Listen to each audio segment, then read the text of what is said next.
I'm going to call the meeting to order. This is our workshop of Monday, April the 26th, 2021. Please join us in the pledge to the flag.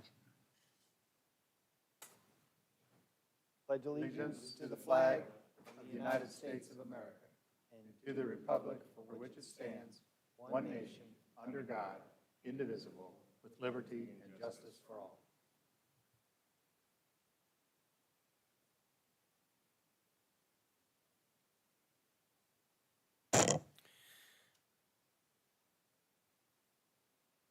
Okay, and as we do at the start of each one of our meetings, please join us in a moment of silence as we pray for, think about, and remember all the first responders and law enforcement officers that and employees of the Sheriff's Department that keep us safe here in Flagler County. And we also can never forget the brave men and women of our United States military that keep us safe both here and abroad.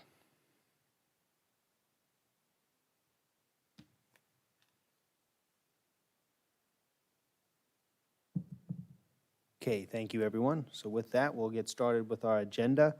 As I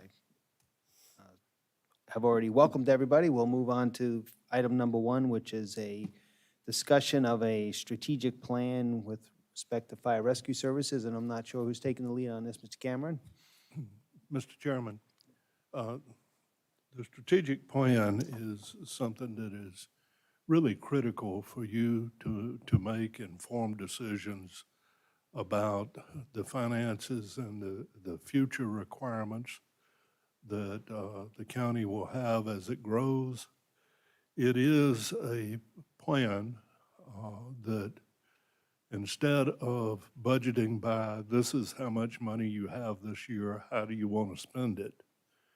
This is showing you what is on the horizon, what will be coming next year and the year after, 5 years and even 10 years out, so that you can understand the challenges that you will meet financially going forward. And this is a plan that is simply that. It is a plan that you will have financially for meeting future objectives and being secure in the fact that you have the financial strength to weather the unexpected. This plan will need to be updated every year as the unknowns become known, and you have to make adjustments in the plan. With that, the first plan that you will review is probably one of our most critical, and it is the Flagler Fire Rescue Plan. And with that, I would like for Chief King to come up and make that presentation for you and to answer any questions that you might have afterwards. Okay, thank you. Welcome, Chief. Good afternoon.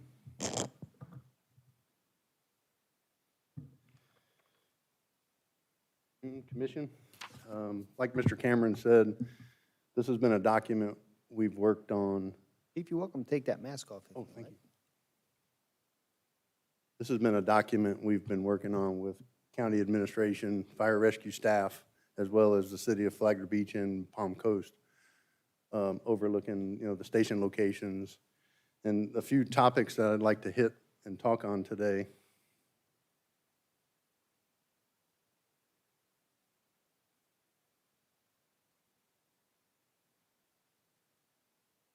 There we go. There we go. Okay. Looking slow electrons. Yeah. A couple of the topics we'd like to go over today with you is fire stations, current station conditions, national standards for response, station location considerations, which I was telling you about. We spoke to the other agencies, staffing, safer positions, future staffing needs, as well as I also added in this capital, which is our rolling stock replacement and equipment replacement. With that in mind, fire stations, as you're aware, we've talked about this. We have 3 stations in critical need of replacement. These stations were built in 1985, between 1985 and 1990, and were not designed to be career stations. And that's Station 92 in the airport, Station 71, Station 51 in Espanola. Chief, when you say career, you mean they were more built for volunteer For services? Volunteer services. Okay. I'll address that a little more in each slide, I apologize. That's okay. Back on October of 2003, commission and staff discussed a temporary station in the area of County Road 305 and State Road 100 with the mindset to, Okay. whoa, We can handle it. can I get some echo? With the mindset to build a permanent station in the next 3 years. And then in November of 2018, commission approved the selection of Schinkel and Schultz to complete station designs for these two stations, 92 and 71, which were never completed. So moving to today, this is the current location of Station 92, which was built in 1990. It can accommodate 6 personnel. This station is prone to flooding due to elevation and does not meet any current life safety, fire, and wind load requirements.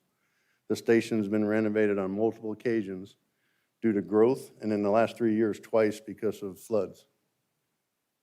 Is this the, Go ahead. Commissioners, we should ask questions. I mean, I think we want to be able to do that. Yeah. If that's good. Is this the deploying station for the rescue services or EMS services? This for- is fire and EMS, Yeah. But, okay, okay? yeah, go ahead. This is in the airport property. Looks the same to me. From the picture, it looks higher in elevation. Yeah, I think it's. I promise you vertically it's not. challenged there or something. Well, So a I lot- guess what I was getting at, in the coordination of services that we have with the city of Palm Coast, Right. this is a main station for deploying ambulance services, Right. correct? Yes. And currently, and we'll talk a little bit about that, in recent conversations we've had with the city of Palm Coast, even though this is a critical need of one of our rebuilds, staff has put this kind of on the back burner and focusing more on the west side because of conversations we're having now with Palm Coast, how to better cover this area. Okay, that's what I was getting at. Okay, yeah.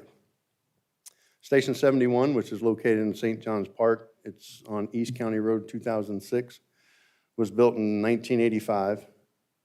Station can accommodate 3 people, and this one was built to be a volunteer station. Received some minor renovations to living and sleeping quarters, and if you can see in that picture, the bay that's open, that is no longer there. That was closed off, and that's where the living room quarters were built in that area. County currently owns property on the west side already at County Road 305 and State Road 11, which is proposed to build the new west side station. State Road 100. 100. Oh, I said 11.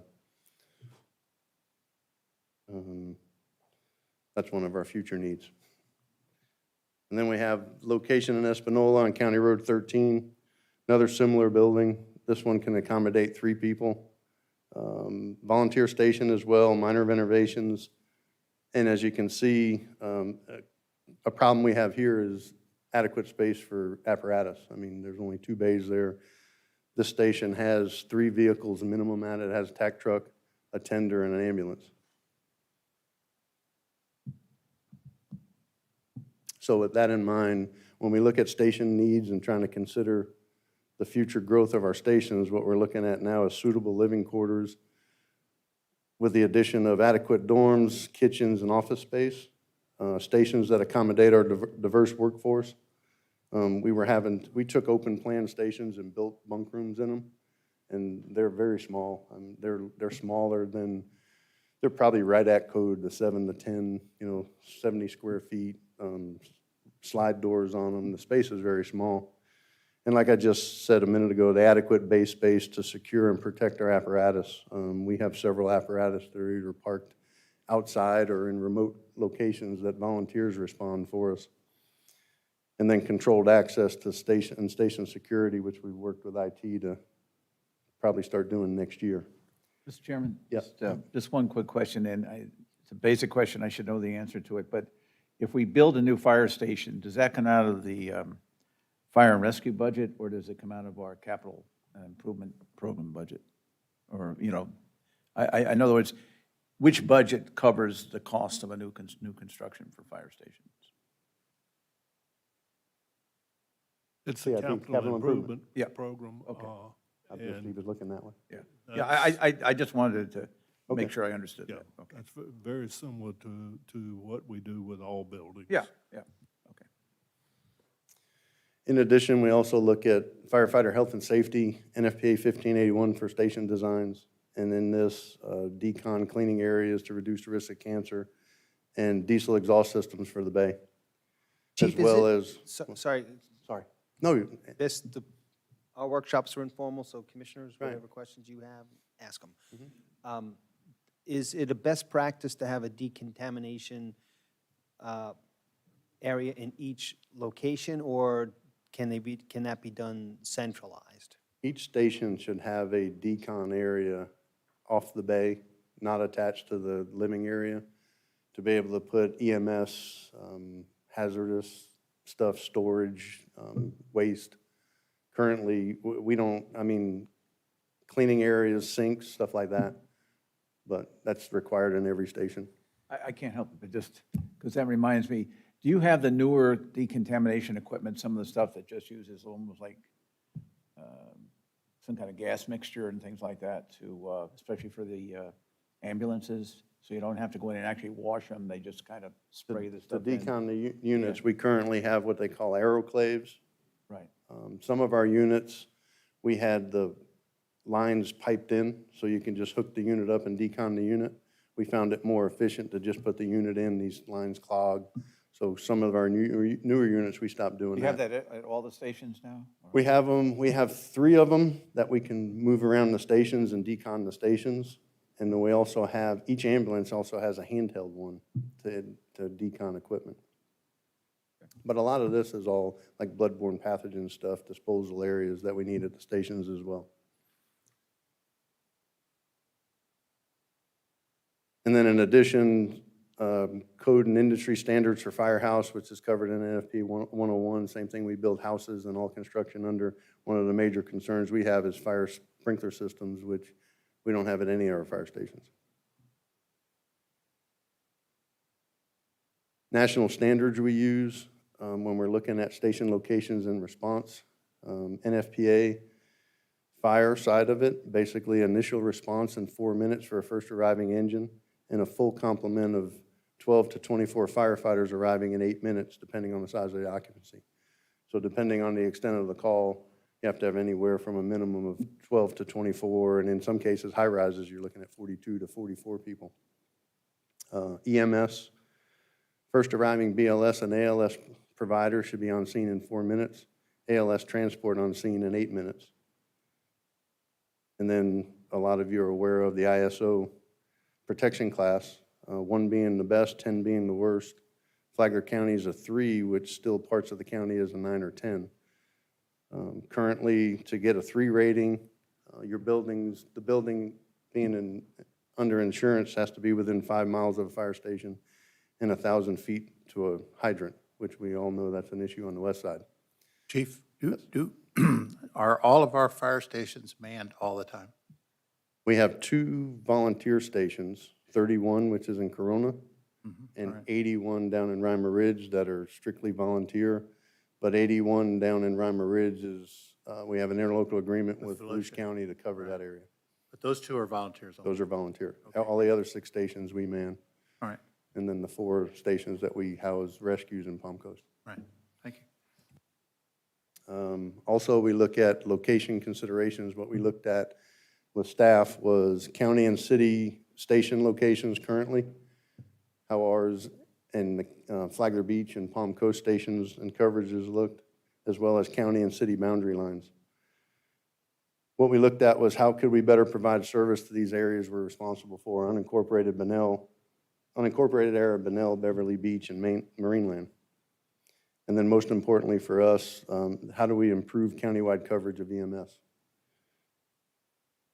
And trying to reduce the overlap of station coverage.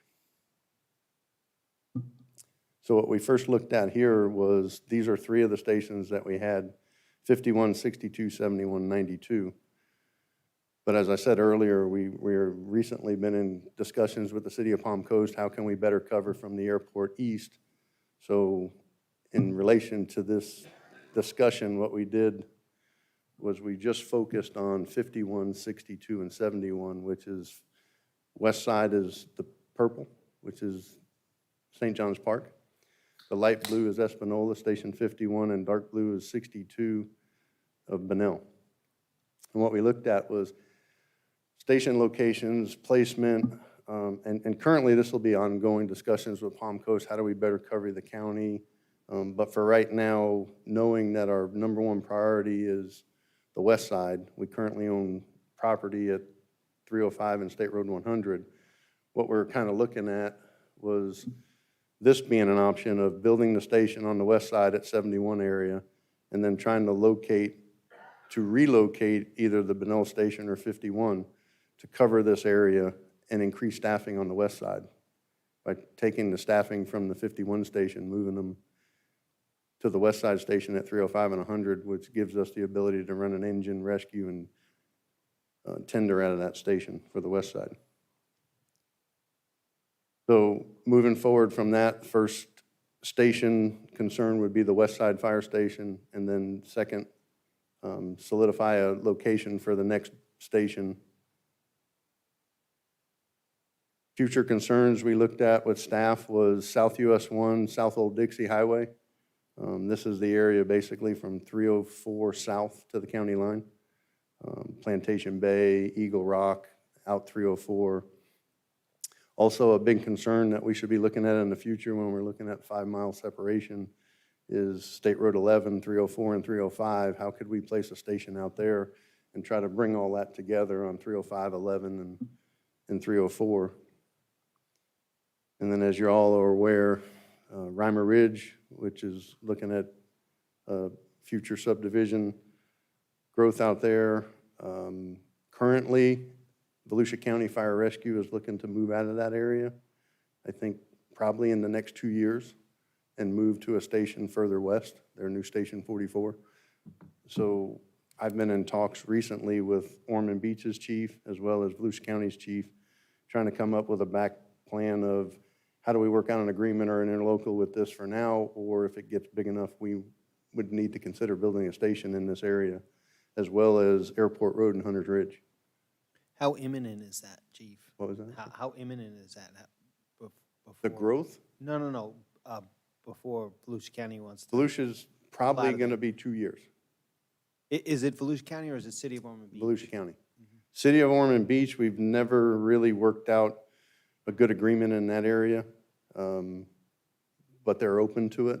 Currently, I've spoke to Chief Severs as well as Chief Bailey. At the same time, we all sat together trying to figure out better ways to cover this, because right now, there's really not the houses in Hunter's Ridge or Reimer Ridge. Reimer Ridge, Flagler side, we probably get 5 to 10 calls a year, maybe less, in the Flagler County side. Yeah, just down in that area, you almost have to go out of Flagler County to get back to it. So you got to go through the other, and there's just something it's a tough situation there, no matter how you look at it. And with that small number, but okay, go ahead. And we've talked about that with Mr. Cameron. He's stated before that, that's something that we need to try and get an access road, through to the county. Because right now, you're basically going down 95, US 1 Airport Road or 11 Yeah. to cover The that airport area. road's a pain. I've done that, a Right. number of times. It's just And hard. even if we staff something out there, it would be something that we'd have to work in an agreement with Volusia County, Ormond for backup. I mean, your backup's going to be so far away. So, Important because you've got a lot of farming out there, a lot of animals, you got a lot of land, and a fire could get right, but it's oddly placed because you got to go down. right. You got to go into Volusia, Flagler, but Commissioner, I'm sorry, and we're not hearing you with the microphone. sorry. Now, Chief, in this plan, have you considered or are you going to consider the Gardens project? We are, that's a similar area that we were talking about with the city of Palm Coast and east on 100 in that corridor. We have talked a few plans and, They gave us land, correct? right, there's land on Colbert Lane originally from before, and there's also land on The South main- John the big Anderson, road. John Anderson John Highway Anderson South, Highway, right. Okay. So with that, a 5-year projection of station renovations and builds, Next year, our plan is to finish renovations of Station 41, which we haven't discussed yet. That's a station that was built back in 2004, 3-4. The big issue we have there is limited space, there's no office space, and there's no fire sprinkler. Where's 41? Oh, hammock, I'm sorry, sir.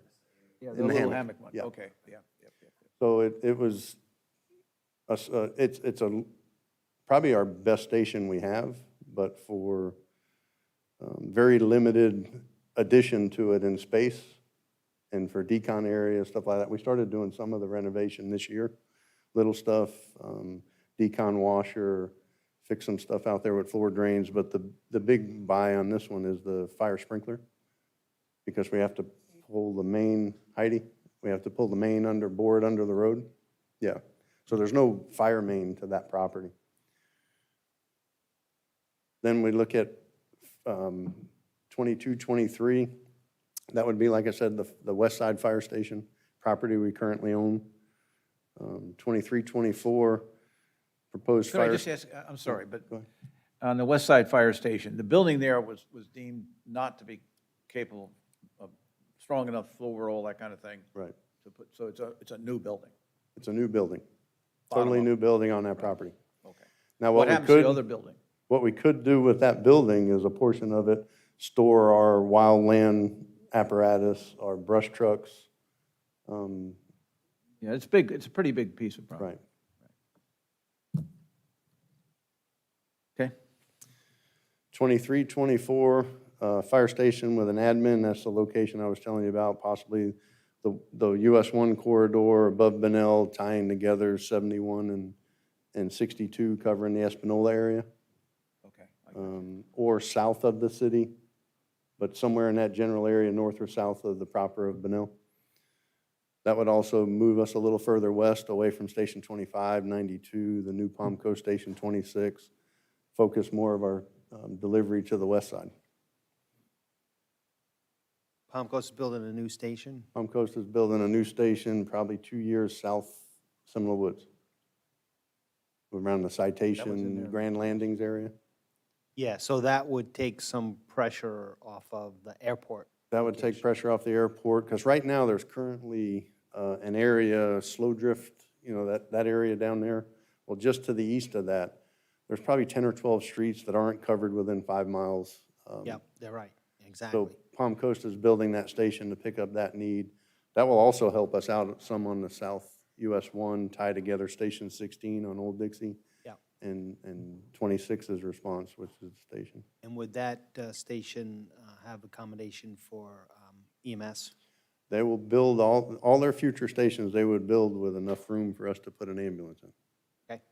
What does, I'm trying to get back to the airport too. You're going to cover that? What happens to the current station at the airport? Right now, and that's some of the discussion we had in since meeting with Palm Coast, we were looking at how this all works together better. Is it somewhere where we move it? Or is this where we move South US 1? So we take the airport station and then move the future need to South US 1. So we might necessarily do away with coverage in that area and move it further west, covering the South US 1. So in that case, yes, the airport station may be removed out of the airport. I don't know, I always think of it, I know. having a fire engine at the airport, you know, just. Well, that's a question I have, Mr. Cameron. Is there any way we could possibly designate some of the airport enterprise funds towards fire services? I mean, Mr. Siegel wouldn't want to hear that, but on the premise that you need to have fire protection in that facility or in that area. At the present time, there are not enough enterprise funds to meet the needs of the airport itself. So we would end up either underwriting the airport's operation from general fund, or you would end up, if you decided to keep a station at that position, you would end up underwriting the station with general funds. The thing that we keep in mind is that the worst thing that we can do for our taxpayers is to duplicate service, because the monies for both operations are coming out of the same pocket ultimately. And when you get fire stations that are within a mile of each other, you're not having the best result for your citizens as far as the taxes that they pay are concerned. We have had some very positive discussions with Palm Coast that are willing to cooperate to the extent of joint stations, putting our ambulances in their stations, making a bay for our heavy rescue equipment in their future stations, all sorts of possibilities. This allows us to move services that will be overrepresented in the future build-out of Palm Coast to areas that are now underserved on the west side of the county. Okay. I'm sorry, just to go back, on the West Side Fire Station, 22-23, 4.5 million. Can you tell me which fire stations go away that we currently have if that station goes in, or will everything stay? I just want to make sure I understand. Station, that replaces Station 71, Which is? which is the St. John's Park on County Road 2006. Oh, yeah, okay. It's that area, But that not the station. Bunnell station here. Yeah, that's not the Benel, that's just to replace the station at Station 71. So you'll be someplace out, you think, a little north of here on Route 1. No, this one here, the The West Side Fire, so where's that, where did we say that was? 305 and 100. That's the property that Property. we bought. Oh, yeah, okay, that's the same one, right, okay. It would Well, just what- replace what's- St. John's Park. Yeah, okay. But what about then what about the one that you're talking about going on Route 1? Is that the? That would be the 2324. And what stations would that replace? That's down this way, isn't it? Down south. Oh, This station here would possibly, if we put it in the right location, the goal is to replace Station 51 in Espanola. right, Coverage, so that's that way. yeah. So it would cover, it would remove one station in Espanola. Let me go back to that so we can. This is the current, what we're trying to look at. If we can locate property on US 1, in this situation right here, we would eliminate Station 71, a need to replace it. The buildings needs to be upgraded, and Station 51 in Espanola. There also has been talk that in future conversations with Palm Coast, that's why I said South US 1, this could actually move further south and replace 62 or 92, and then rebuild the Espanola station to tie it together. So that's why we're still Yeah. in talks of, the goal right now is to try and get the first station built, which is 71, get our plans, architects in place for, 2 station builds, and then solidify that second location as we meet future station, meetings with Palm Coast as well as, with county staff. This is the first time I'm saying this, so excuse me if I ask stupid questions, but I'm still confused about what we're saying we're doing here a little bit. I understand the one out on 305, I do, I get that. I was here when we agreed to buy that, and of course, that was gonna be a great deal because we were gonna get that building, and we'll just put a firehouse there. And that turned out to not be true, can't use it. Luckily, I guess it turned out to be the place where you could put the 800 megahertz tower over in the corner there.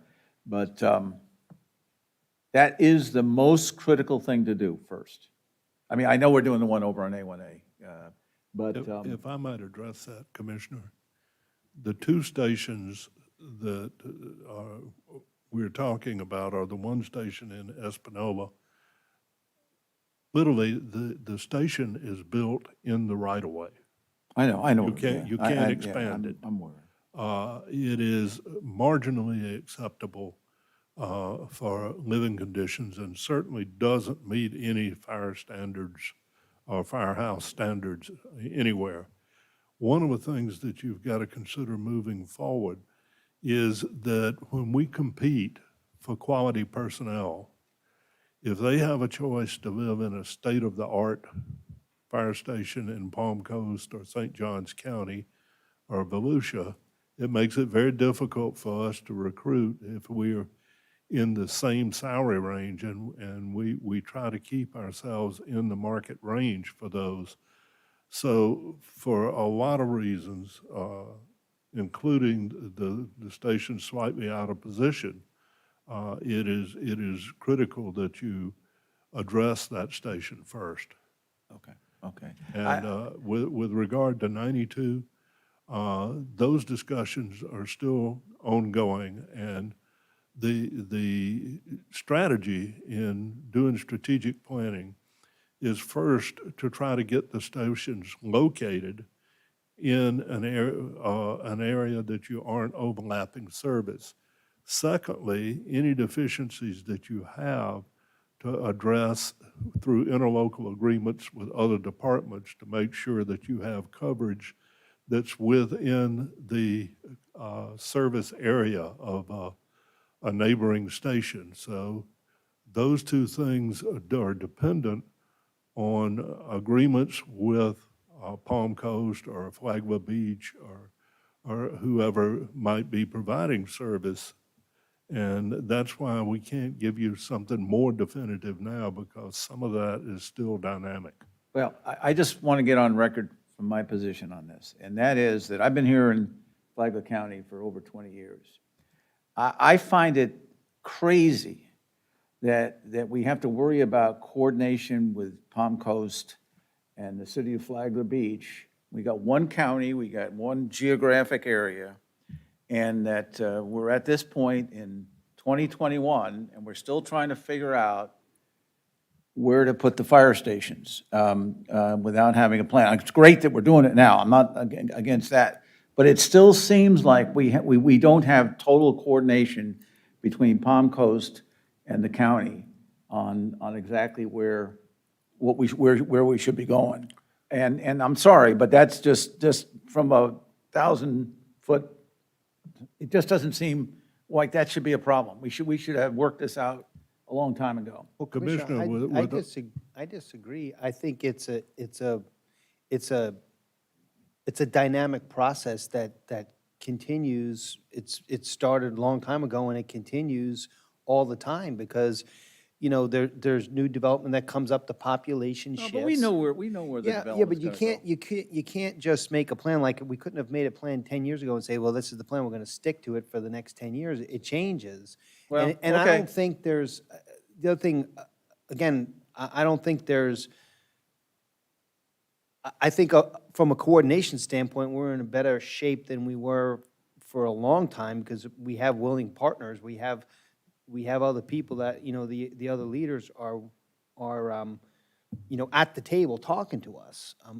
Politically, it was a lot worse than I think where we Well, are I guess I'm today. getting at that Yeah. part of it. And so I'm just kind of making that a point, that we're now trying to, put the toothpaste back in the tube with some decisions that were probably made a few years back. And it's good we're doing this, but to me, hearing it at this point, and you're going to continue with the briefing, I'm nothing, it's just, it's confusing to me is exactly what Well, the I think plan it's is. important to note that discussions with the other jurisdictions have only resumed in the last year. Right. There was a hiatus, there was all sorts of conflicts, not just fire, Personalities and. but there were all sorts of conflicts that broke down communications. And I can tell you that in the several meetings that I've sat down with the fire chief from Palm Coast, there's a genuine desire to structure the future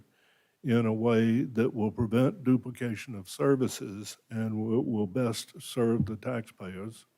And so that tells me that if we have an opportunity to deploy services away from an area that already has services and into an area that there's a lack of services, that it's a real opportunity for us. I was going to say too, I've kind of watched this over the last 2 years and visited the sites and looked at them, and I think we are communicating better than we were way before I got into office, and even when I was in office in the beginning, the communication is much better. I mean, we got 3 great fire departments, Palm Coast, Flagler County, and the city of Flagler Beach, and they all have very talented people, and working together is very crucial. This is kind of a normal problem to have until you consolidate, meaning the city and county. I've seen cities and counties consolidate. Where I come from, they're all one now, and there's not 2 different divisions, but we're not at that point, and the communication that's happening today is crucial for that, and you guys are doing a great job. And living conditions, I mean, there's no argument that, like Mr. Cameron said, if we're going to compete to bring the best people in, we need to give them a better option of living and also safety. You know, I've talked to many firemen, and it shocked me before they wanted a fire station, they wanted more fire staff because they felt like their lives were being at risk by being undermanned. And God forbid if 2 calls come in at one time, which is very possible, especially we've seen with COVID, it was coming up everywhere. It's very possible, and all of a sudden it puts those guys at risk. So I think we're moving on the right process here, but I agree with Commissioner Sullivan. It's been a while, and it should have happened years ago, but we're here now, and it's occurring. Okay, And just to add to your comment, so in 2019, the commission approved us to draw plans up for 2 stations, the west side and 92. If we would have went forward with that, we would have built a huge administrative fire station in the airport. And now we're in the situation right now that we're having these conversations. It progressed from that. The goal is right now, let's get stations designed, figure out where they properly need to be, and build them for 2 reasons. One is living conditions of our fire department, and 2 is how do we better serve the whole entire county? I totally agree with the Right. goals. Do we have anything in writing between our fire department and the city of Palm Coast Fire Department on this coordinating the plan? Because they already have come out with their master plan. Well, since we don't have a firm plan yet, it would be But they've already unreasonable done their master plan. It would be, well, they have, but we don't have an agreement because we haven't reached one. Okay, I'm just want to lay out where we are.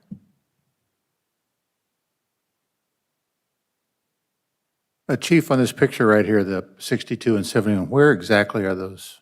There's not enough roads on there for me to figure out where the stations are going to be. Where are they going to be? The stations in the pink, Yeah, where's it going to you be? see right in the top of the map where that line comes up right next to where it says Bimini? Right in the center of the purple, I mean? No. What's purple? Purple is the west side station. Yeah. Oh, it's going to be right there? That's where the 305 and 100 property is. Yeah. Oh, be better if you had the roads on there so you could see them. But anyway, okay, and then where, on the other one, where's the other? Well, the other one is still, that's pending conversations on that corridor, US 1, just north of Benel or just south of Benel. That's the Are the future 2 station. locations that we're looking at. Okay, great, thank you. One of the locations has been suggested at the intersection of Commerce when it's put through and US 1.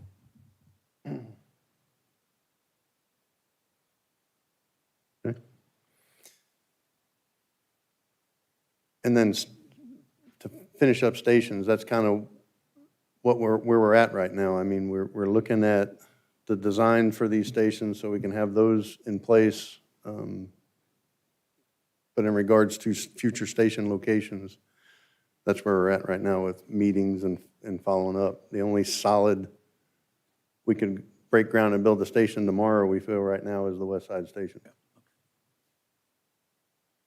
Any other questions on stations? I don't want to go to staffing next if we want to talk more with stations. Okay. So staffing for fire rescue, you guys remember September 11, 2020, we received the SAFER grant to help us hire 15 new firefighters. The intention of this is to improve our staffing and deployment capabilities, which Commissioner Mullen brought up. Over these next few years, it reduces our cost for these positions, and as you're aware, it was 100% funded. That's, I don't remember that ever happening. So we don't have to pay into this till March of 2024. We start picking up half of it that first year. This improves response times throughout the county, responds with a sufficient number of trained personnel, which I was stated before on that earlier slide, which is the 1710 NFPA requirements. But the big one, it reduces the number of apparatus that we respond to calls, as Commissioner Mullins was just talking about. When we get multiple calls, right now, on average, any call with the staffing we had in place prior, we're responding 2 more units just to get the number of staff on scene. We're currently now with 3 and 4 people on an apparatus. We're no longer having to do that, which leaves trucks in their zones, which allows for a quicker response because we don't have trucks coming from the other side of the county, 12, 15, 20-minute responses just to cover the manpower. So this staffing has greatly increased our ability to cover the county in most areas. So over the next 5 years, proposed fire rescue staffing, March of this year, we began hiring those 15 positions. Currently, 9 have started, 3 are hired, getting ready to start, and we have 3 more positions to fill, and that'll fill our 15 safer positions. Prior to that, we had 6 positions earlier. From January to March, we had 6 positions to fill on top of that. Next year, we're proposed an additional community paramedicine position, and these costs on here are full pay benefits. This is total cost of an employee, new FTE position. Proposed additional training officer, additional pilot, 2022-23, an additional logistics tech. If you guys are aware, in 2019, we hired a logistic manager. Prior to that, fire department really didn't have a logistics in place. It was our command staff, our battalions, tracking all this, EMS and everything. And then in 23-24, this is the first year that the safer funds transfer over to us. So out of the 1.3 annual, we're having to pay the 663,000 in that first year, which is half the year. So it'll be 24-25 fiscal year that we get the full effect of the grant, the 1.3, and then an additional logistics position. And the reason for that is right now, currently, our EMS supplies are in central stores, stuff like that. We've put in place an operative IQ software last year. The process is to fully take that over, fire rescue, be responsible for all of their logistics, uniforms, equipment, and relieve some of that out of central stores and from purchasing. Just a quick, go back to the previous slide. So the proposed additional pilot, 102. Right. Which budget does that pilot come out of? That comes out of the fireflights. So it's different than your basic $11 million budget. Right. It comes It's out of their, firefight. yeah, it's out of But their. it still comes out of the, but it's not the safer funding either. No, just- it's not the just safer more. money. Yeah. Yeah, Okay. that's firefight's budget. But it's all under fire, so. So is in our master plan that we're coming up with, does it include the firefight part? This is the strategic plan that is being presented to you. We are open to any suggestions or discussions of changes, and that would be strictly up to the board because. I don't propose we're going to get rid of the helicopter or anything like that, but it is part of the overall firefighting capability of. It's a very important part because of all of the silviculture that we have on the west side of the county, and much of it is not maintained well with controlled burns.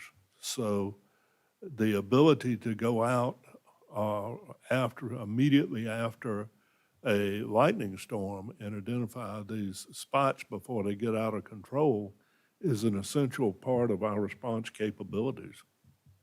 Does this additional pilot give us 24-hour coverage?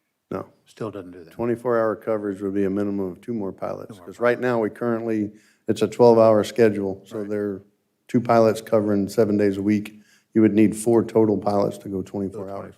This would just expand capabilities. We could go longer hours. We would not have to put the helicopter down if one of these pilots were not, able to work, it would expand the hours, but it couldn't, We wouldn't go to 24. wouldn't be They 24. are, however, on call. And as far as my question before, I mean, we're not planning on moving the helicopter away from the airport. No, the helicopter's already moved to a hangar where they're going to be at. I just, that's, so it's kind of like, we know what we're doing there, kind of. I wouldn't necessarily say if you were asking me for advice, that I would tell you that that would never happen we because could. there are better alternatives. Okay. Well, then my question stands. Yeah, there was talk that alternatives, you can put the hangar out at the 305-100. The only problem, the only thing you'd have to overcome there is fuel. So it's possible. Yeah. Yeah. Well, okay, so I guess the point of my question then. And then 25, 26, we projected out an additional 7 firefighters for additional rescue need with all the growth in the county. Currently, right now, we have 8 ambulances covering the whole county. With all the growth going to the north, northwest, there could very well by that time be a need. We normally, I think I've been here 7 years, we've added 2 rescues in 7 years with staffing. That's why, when we increased staffing, we reduced our staffing throughout the county on trucks. Does the city of Palm Coast cover that north Matanzas area through that Belterre station? The Belterre Station, and then the east side of it, the Palm Harbor Station 24. Yeah. On the west side, all that on the west side, All and on the that west side growth is comes out all, of that 23, yes, sir. Yeah. Mhm. Yeah. So, just some, little bit of information just to justify some of these positions. I threw a couple slides in here.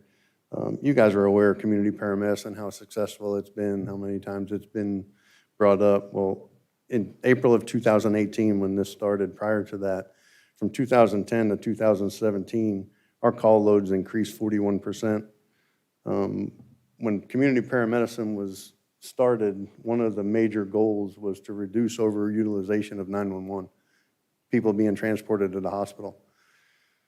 What we've seen over the first 2 years or 18 months that we were tracking this for this slide, a reduction of 366 calls the first 6 months, and then the next year was 911 calls for a total of 1,277 calls, reduced, the 8.5%. You can call some of this, just calls, but a large majority of this is because of what was put in place. 2 examples that I have is we had one patient that we ran 4 times on from January to April that year, 2018. We transported 8 times in just that 4 months. In the 2 years prior, after regular visits, a treatment plan set up, making them aware of services that are available to them, we've transported them 4 times in 2 years. Another person we ran on almost every week because of falls. Karen has been there, and then fall education, meeting with her regularly. 2 years now, she hasn't called 911 once. So those are 2 major reductions that just impacted our system, and there's many of them. So community paramedicine is definitely a great program for us to. And before, I made reference to the EMS supplies. Back in 2017, for a few years, our EMS supply costs kept going up. At this point, we were at $220,000 a year in EMS supplies, which sounds like a lot, but all EMS in the whole county. What we did was we put a few things in place to change the process of how we did stuff, but one of the major things I did was I met with purchasing, and we moved our EMS supplies into central stores, one location, tried to have better accountability of stuff without us having any type of program or asset management software in place at the time.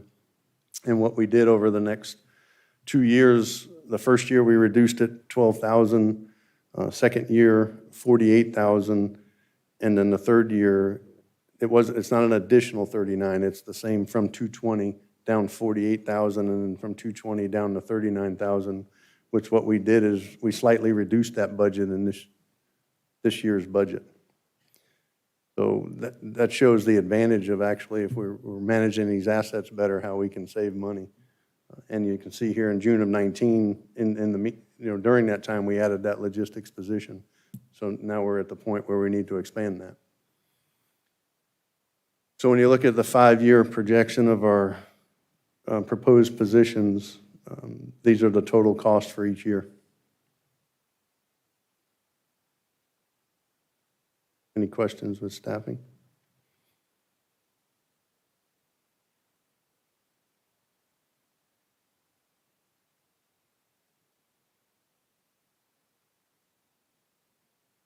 Bad thing about fire department, the numbers are big, trucks are big, people are big. That grant was so crucial. Right. And like I said, I added on to this just to be full disclosure and show the cost of fire department. This is the portion of rolling stock, which is part of the whole county's plan. Fire department's just a small part of that. But in that, over the next 5 years, it breaks down cost of equipment being replaced. And as you can see here, next year it's 2 attack trucks. Currently, the county has 6 attack trucks throughout the county at various stations. Replace an ambulance, Fireflight staff vehicle, which supports Fireflight, carries fuel, all their supplies when they're remote, and a staff vehicle. Below you see this GTT Opticom emergency response units. These are our traffic control devices and all our apparatus that when we're responding, controls the intersection, calms the traffic, and allows us to respond. Currently, most of our units are outdated and can't even be updated, the firmware and stuff, and some of them are in need of replacement. And this has been probably 2 years, been a priority to get done. So that was added into this. Okay, I'm just looking at this year's budget. So the replacement, the engine pumper and the rescues, that was done previously? That was bought previously, or are we buying that? This current year? Yeah, Yes, this current year, they were already purchased, they're standard delivery. yeah, that's good. So Yeah. we've done, so We've that's done that already. That was in this year's budget. All right. 22, 23, we have a fire engine, attack truck, ambulance, and this is everything. This open trailer is used to transport our all-terrain vehicles, our what they call the bush hog. It's an EMS off-road skid type unit. Jet ski for our trailer for our water rescue, and then another community paramedicine vehicle. Below, I have on here replacement of life packs and heart monitors. This is something that's been discussed. We've had it in replacement over a 10-year replacement plan.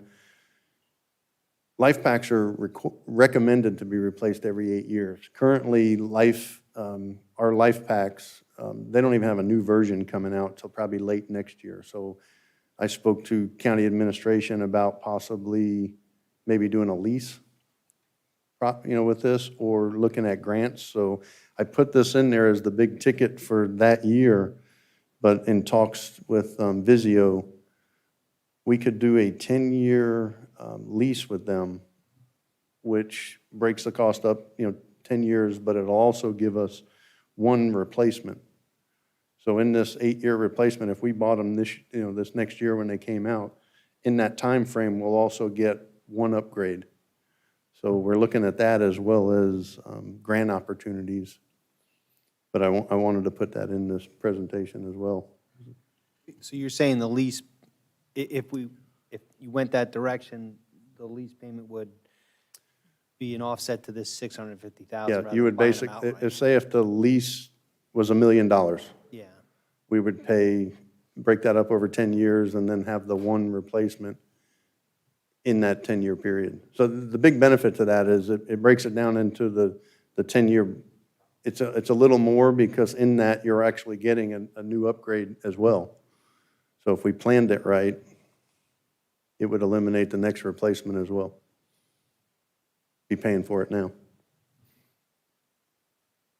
23, 24, rolling stock, 1.1.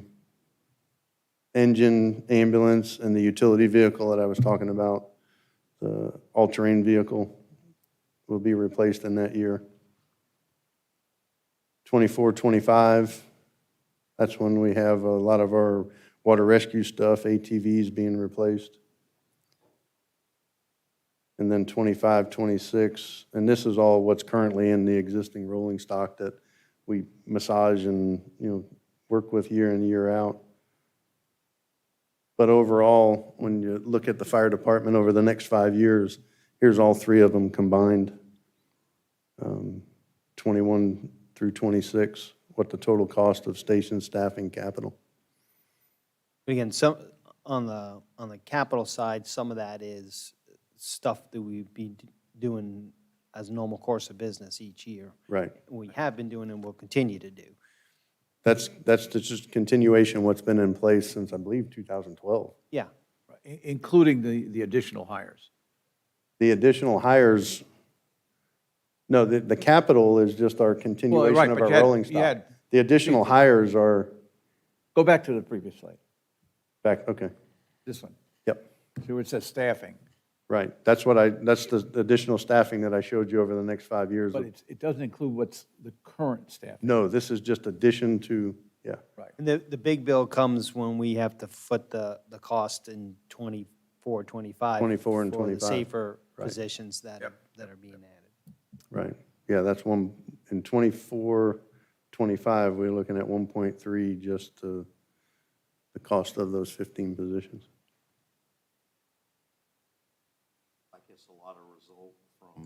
This looks like it's a lot of result from deferred work that's needed to happen, and it looks good. I mean, it looks like it's high numbers, but at the end of the day, we've deferred this for many years. So it's nice to see that we've got a projection and a direction now and kind of a number.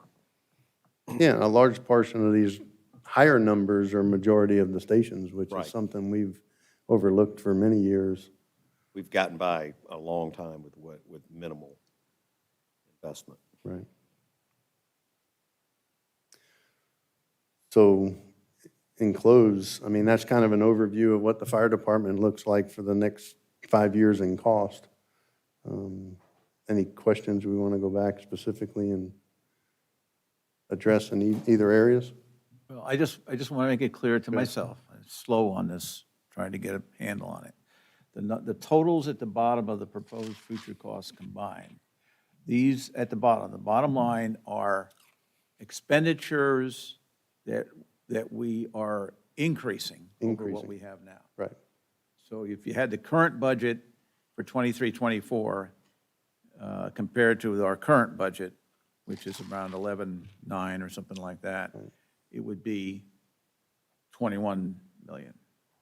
Well, in part of that, that's not in our budget anyway. Capital improvement is Well, that's true. in the stations, But as still, well it's as the more- rolling it's- stock. It's more money that's Yeah. going to have to come up with.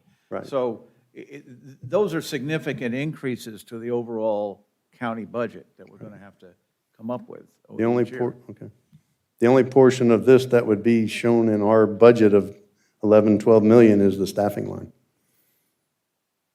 I mean, the fire trucks would be in there, but the stations are capital improvement. Capital improvement. No, I'm Right, just so talking the only about- I'm increase to looking our at it budget, from the right, Position of our budget. Right. Is going to have to, and we had to face it with the Sheriff's Operations Center, so eventually we're going to have to face it with this.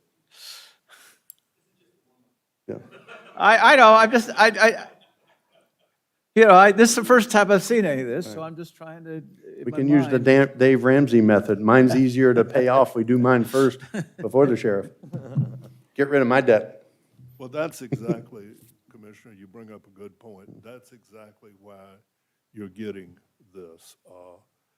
We've got some good news coming for this year, but if you got exuberant over that good news and didn't consider what's facing you, you could make a mistake. Okay, I just, There's two parts to this. There's the planning part of it, and then there's the paying for it part of it. That's exactly right, sir. And we just, we really want you guys to be able to make your decisions with the maximum strategic information available to you as possible. And that's why all this work has gone into this. There are a lot of blanks here in this presentation that'll be filled in the next presentation. But as I've said several times in the last few weeks, we got some really good news, and then we've got some very challenging news, and the future is the challenging news. It's not this year. Well, I just want to say, since I attended the Friday Leadership Symposium, that the first speaker there mentioned that when you're planning, he used to be the mayor of Jacksonville and has had a number of leadership positions. And one of his points was, as elected officials, is there's two ways to look at this. You go for the best possible solution, and you lay that out, and then your next challenge is, how do we get there? Because that next challenge becomes a pretty hard one. So I can see your Leadership Academy philosophy and what you've been doing coming through in the kind of planning we're seeing here. Am I way off base on that, or does that make sense? No, sir, you're exactly on target, and part of the next presentation will be talking about the various ways which you may get there. Chief, while I got you, can I ask you a safety question? Go ahead. Not all of your fire stations have a flashing light or a green light that you can, switch from green to red. Right. Is that, in your view, is that necessary at all stations? It all depends on the traffic outside. Well, I mean, read what FDOT says, it's Yeah. 570 Right, pass car 25 passes has per it, day or something. My prior department I worked for, they only had it at 2. It all depends on the traffic, and plus when you're coming out, if it's, if you're coming out in the traffic onto a blind curve, that's Yeah. usually when they look at it, but, What I'm looking at specifically is 41. right, Because it's blind as they come out of the driveway. You've got all that growth, and there's no light there or anything. And there's only one warning sign that says there's a fire department, and that's if you're going north. If you're coming south, there's no sign. So right. that And one that's something, seems I to mean, me the that, the traffic there isn't that heavy. I mean, you could probably clear the corner up a little bit yeah, and open it up a little more, but when you pull up and you got red lights, usually it's okay. Yeah. Great, thanks. Where's that? 41? 40, the hammock. Hammock. When you come out Oh, of the the station hammock, from the okay. hammock, You come out there and it's it's tree blocked. line all You the way can't to see the fire road. truck I coming got you. out. Right. There's no light or anything there. For me, just summing your presentation up, I think about three things. From, we're at these are must-dos from a public safety standpoint, Right. and that's our primary, and as far as I'm concerned, our primary responsibility is one of the most important primary responsibilities we have in terms of being county commissioners. And the details, obviously, I think need to be left to the professionals, like yourselves. Right. But the two other overriding things for me are coordination with our other services in the county, because that leads to minimization or elimination of duplication of services, because that's our responsibility back to the taxpayers to make sure that we're doing that. So to the extent that we do that, you figure out how to pay for these things. Right. And like I said, lately, a lot of the meetings, Volusia County, St. Johns County, not only are we talking to the area departments, we're also talking to the adjoining counties on the Hunters Ridge, Reimer Ridge area. I mean, if we were trying to do this all our own, we'd be building a station in Reimer Ridge, Hunters Ridge, with no support, backup. So a lot of conversations have been in place. And we have a unique situation in Flagler County that some counties don't have because of the large city that takes up a large part of our population. It's not that way in most counties in Florida. Right. Right, And so we have to deal with that. right.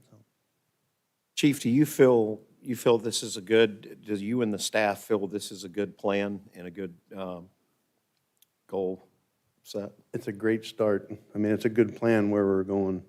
Definitely the stations, if we can place stations right and get these stations built, I think we can get ahead of the the growth, where we need to go and better get ourselves in a position to not just build extra stations for growth, or maybe, now when you're looking at building 3 stations, now's the perfect time to decide where they need to be. I mean, you can already see these stations weren't capable to be fire stations, and they've lasted, 30 years. So when you build a fire station, it's it's something that's in place for a long time. You don't just pick up and rebuild them every 10 to 15 years because something moved. With that being said, I mean, I concur with the chairman. I think the professionals need to kind of goal set with this, and if you guys are the professionals, and if you feel this is it, then it's nice to see this for a change. And like Mr. Cameron said, I mean, a lot of the later conversations trying to coordinate with the cities, a few of the things that came up really was Hunters Ridge and Volusia County. That's dropped on us. The Reimer Ridge area is getting big. Yeah. So it's perfect for us to look at how the county's covered as a whole, see where the holes are that we need to, because we look at 5-mile radius. If we can cover everything within 5 miles, then once the growth gets bigger in that area, station's already there, we can add another truck to that building and create the staffing, just as long as all the pieces connect. I'll say right now, when I hear this, I need to ask a bunch of more questions, but I'm not going to do it now. I just need to, I start thinking of questions. I like golfing. Yeah. Okay. 4 hours of questions. That's All it. right. No, Anything else, Commissioners, for the chief? Great, all right. Well, thank you, Chief. Thank you. Thanks. All right. While we are getting ready for the next presentation, Mr. Chairman, I do want to point out that the staff has worked very hard on this, and I'd be remiss if I didn't recognize the GIS staff and Darlene Pardini. She produced decision-making software for us that allowed us to sit with all the chiefs in a room and flash up what exactly their stations covered. So as we turned on and off the various graphs that she produced, you could easily see the overlaps. And that made the planning process so much more accurate and much, much faster than it could ever been. And she deserves a lot of credit for that.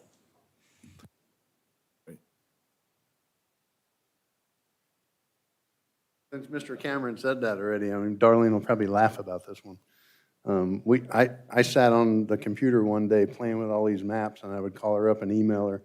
And one day we were on the phone for probably an hour, and I'm throwing all this stuff together in maps, and and she's laughing at me because now I'm like addicted to working on these maps and trying to figure out. It's such a great tool that I made a joke to her on the phone. I said, even a dumb fireman can figure it out. So it was really nice to have that ability to work and look at these. I mean, I call her up one day and I said, hey, I need to look at this area. And I sign on the next morning and I see it's already done. So I want to mirror that kudos. Thank you.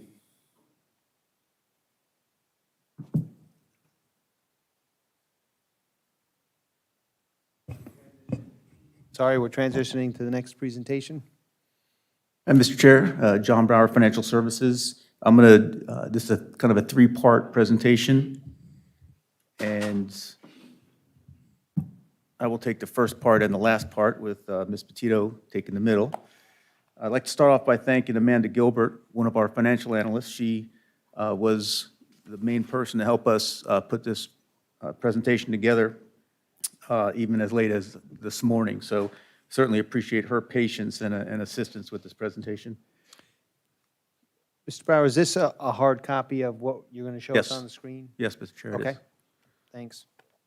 Over the last year and a half or so, we've done a lot of moves and made a lot of decisions. Mr. Cameron has communicated a clear vision of how we're going to strengthen our financial position moving forward, and the department directors, employees, and constitutional officers really took that to heart over this time, and the results have been very positive. We've really made some great strides towards building up our reserves, made progress on our debt portfolio. We've eliminated debt with our utilities because we divested our utilities. We've refinanced, restructured debt. We've issued debt for the Sheriff's Ops Center, but on a staggered basis, so we're not paying full interest on the amount that we're borrowing. We're taking it in steps to minimize our interest costs. And we're paying off debt so far this fiscal year, FY21. We're expected to pay off 4 issues and possibly we're working towards a 5th one as well. So we're in a positive move there. And also, we've improved our processes and procedures in this time. The board has approved 3 brand-new policies, 1 for budget management, 1 financial management, and 1 capital improvement program policy. And we have a grant policy that's on the way here, too, to continue that. So this, as I mentioned earlier, this presentation is in 3 main parts. Where we are currently, we're looking ahead, and then the options for the looking ahead part, what we feel like we need to, or at least some options to be able to fund those. During the last 6 to 8 months, our economic picture has been vastly moving very quickly, and it hasn't slowed down yet. We're just continually keeping up with it here. Our assumptions when we began the process were much different than they are now. However, the overall concerns remain very much the same. Given the accelerated growth in population recently projected, they'll likely prove to be more critical even on a faster path. In the first section here, the current situation. We'll go over our existing debt, expenditures, and existing revenue sources. Basically, it's where we are right now if we don't change anything. We just keep maintaining what we have and what we're currently obligated to. So our current debt, as of January 2021, was $144 million in a $200 million budget. It seems like a lot, however, it's not as bad as it seems. We have multiple funding sources that take up this debt. However, you can see in the green shades there, the general fund sided of things, the voted ad valorem, which is, we'll go over here in a minute, and the non-ad valorem is all general fund related, which is the lion's share of our debt. So here's the first slide here, the ad valorem and non-ad valorem debt. The top 3 there are expected to be paid off or will be paid off this fiscal year. And the 4th one there is the extra one I mentioned earlier about making moves to try to pay that off this year. That's a pooled commercial paper program that will free up another $200,000 of general fund budget for us. Going from the bottom, the Sheriff's Operations Center is the 3rd from the bottom, the $22 million. That's the total cost if we paid it all the way through to the end of the duration of the bond. That'll be ended up at 2034. That the bottom x-axis there is the date or the year at which the obligation will be paid off.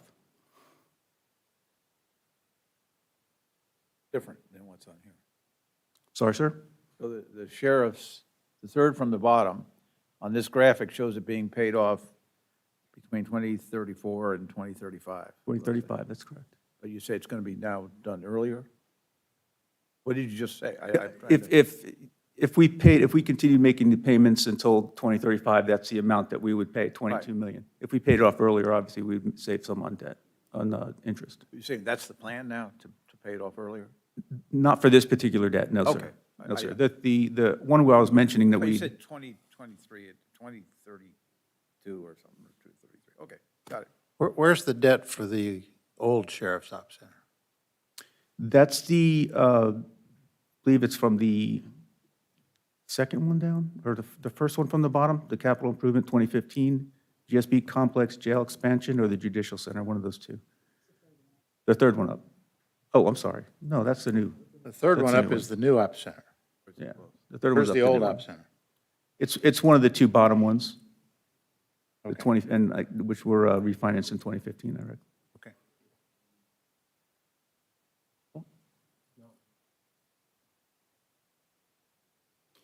And here's the debt is aside from the general fund, just the various enterprise funds, airports, gas tax, tourist development tax, those all have different issues with them, but no impact to the general fund.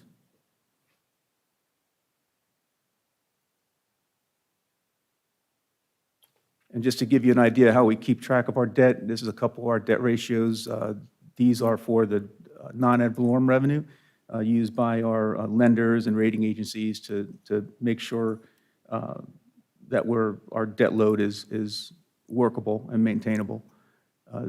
The first one there, non-ad valorem revenue per maximum annual debt service. We want to have at least 1.5 times revenue to debt service, and here we have over 2.10. Next one there is maximum annual debt service per total general fund revenue. We want to keep that below 20%, and obviously we're very much below that at 6.46%. If we were to currently, if we were to issue debt up to and still be under those ratios, we can issue another $19 million worth of bonds for 15 years or so. And that's just very general, but if we were to do something like that, that would obligate this revenue till 2035, assuming we just paid everything off and didn't pay anything off early.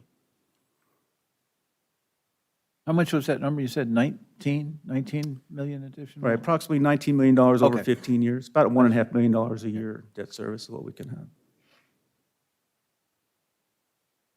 That's assuming flat ad valorem revenue. Right, just current state, carrying it out, it's just a general, right? Mhm.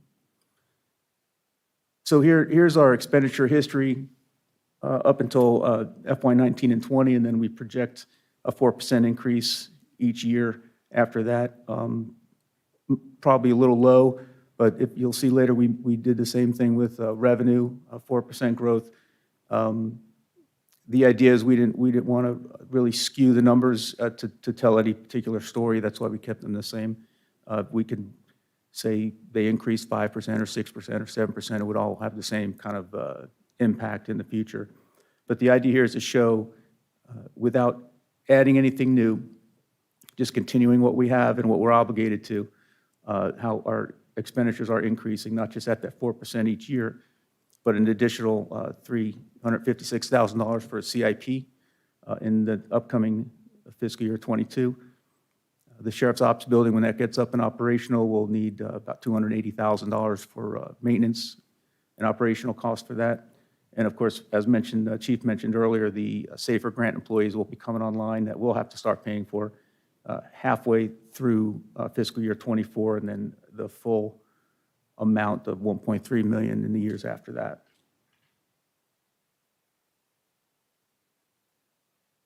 Here's just a picture of our budgeted FY21 expenditures. You see the board basically has half of that and then reserves at another 13% or so. Sheriff is 27%. These are final numbers after everything's adjusted for. That's why they're not matching exactly a year ago when we were having this discussion. But then you can see how everything else is distributed out. Yes, sir.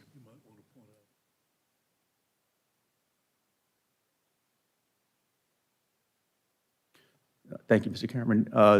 Certainly, this year in FY22 budget, we're going to be breaking out some expenditures for different departments, including the constitutional officers, to better show the cost to the county for the constitutional officers and other departments. For example, just off the top of my head, without knowing the exact number, fleet does all the work for the sheriff vehicles, and the sheriff doesn't currently get budgeted. It's in the fleet's budget on the general fund in the board side. So we want to pull that out so we can get a true cost of what it is to provide the sheriff for the citizens of the county. And like on the tax collector, is that the net number from the tax collector, or is that That's the before her budgeted reimbursement? amount. For the tax collector in particular, she's a fee officer, so Right. it's just a percentage of what our ad valorem is. And that's the budgeted amount. On the expenditure side, any part of her give back, it wouldn't be part of that. In the, when we were talking about the fire departments and the BOCC departments, what percentage of that 49.45% is the fire department? That's a very good question. If they are about $11, $12 million of the 40, so maybe 20%. Okay. Did I do that right in my head, that quick? Only 25%. Which I'll get called out on that later. Always travel with a calculator. Always, always. Try to anticipate, and, okay. And here, this is a revenue line, a graph with the population, that top line there. Interesting note is, from 2012 to 2019, the Census Bureau says we're the 11th fastest growing county in Florida, 16.9%. And according to the Bieber, University of Florida, of the next 4 million people moving to Florida, Flagler County is estimated to be the 5th highest growth rate. So 29.8%, and that's of our population. So, 30,000, 35,000 additional people, if that holds true. And I we might try to- just ask our chairman, I see that the first census numbers are due out April 30th. And Actually, they're posting, they're giving today. initial will numbers that this give us afternoon. any idea of what our county's doing, or will it be just gross numbers? I think the first cut is they're going to show numbers on the congressional districts, if I'm not mistaken, kind of give an idea of how redistricting may happen around the state, around the country, correct, Mr. Cameron, that your understanding? Yeah, so I don't think we have hard numbers for at the county level yet. That'll be sometime this summer or something? Yeah. Oh, wow. Yeah. I was thinking May or June. Okay, good. And I think normally the University of Florida, they redo their Bieber projections at mid-year they revise them. Well, you wonder if any of these projections that we've been going with now for a number of years, because we've been waiting for the new census, if any of this will change significantly or not. Yeah, that's an interesting question to see how they maybe recalculate the growth projections, given where the hard numbers when they come in. Certainly, I seem to remember the Bieber comes out with, I think it's an April update, April, okay. if Got it. memory serves.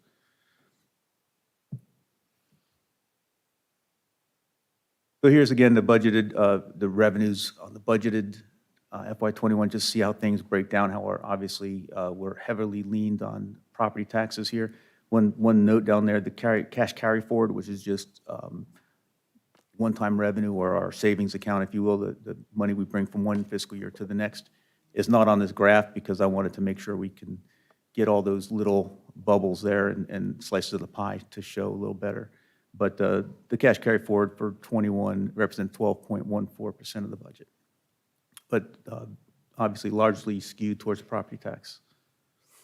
I have another question. Is reserves and cash carry forward connected? They are, in that one's a revenue, one's expenditure. So the reserves would be the expenditure side. Most of the reserves are supported by the cash carry forward, or the fund balance. They're not exactly the same. Not exactly the same, but they're interlinked. Okay.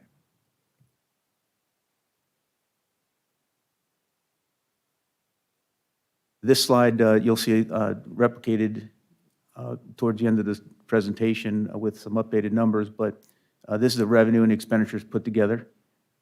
And you can see that the revenue is outpacing expenditures, which is a good thing. However, the gap between the revenue and expenditures is decreasing over time. And basically, this is just us staying where we are, not really catching up much on maintenance and having an aging fleet, those types of things. This is just maintaining our status quo. So even if the revenue growth was to match the expenditure growth, anything added or extra due to getting up to standards or due to demands from a rapidly increasing population would erode that gap even quicker. Property values will increase to a certain degree, especially with the population increasing, and that will certainly help. But generally speaking, the revenue will likely be overtaken in the mid to long term without making any kind of adjustments. And that's really the main purpose of the presentation today. What the fire chief mentioned earlier, we're going to Ms. Petito is going to bring up with some other departments and some other areas of the county as well. So to highlight where we are, that's kind of why we're here. Identify what's needed in the future and understand the options that we have if we choose to move forward. So with that, I pass it along to Ms. Petito. Sorry, one other clarifying question, Mr. Brower. Yes, sir. This projection here is status quo. You're saying it does not include some of the things we've already planned or talked about, or anything that the chief had to talk about with? That's price correct. I respect? think a lot of what the chief said will be part of Ms. Petito. We'll show you Okay. again. And yeah, this is just us staying, not committing to new services, new employees, none of that kind of stuff, just only what we've already committed to at this point. John, on the assumptions that you're making for revenue, that includes what we think is going to happen in the property values, correct? Or no? No, I maintained the revenue even with the expenditures because I didn't want to skew the numbers. I mean, we can make assumptions that we think population is increasing and our 3 years from now, our ad valorem or our property value is going to go up 10%. And that's quite possible. But for this purpose, I think the important thing is if we can't grow and change as a county to meet the needs of the incoming population by just keeping everything the way it is right now. We have to look to other ways of doing business to make sure we can not only keep up what we have, but to add things as the population will demand when they get here. Well, I think that's a conservative approach. It certainly is. Certainly, because you're looking at the bubble right now, it looks like it's going to go sky high, and that's going to burst. I mean, it's not going to keep going. So, Right. yeah, I think what you're doing is correct. Thank you. Thank you, sir.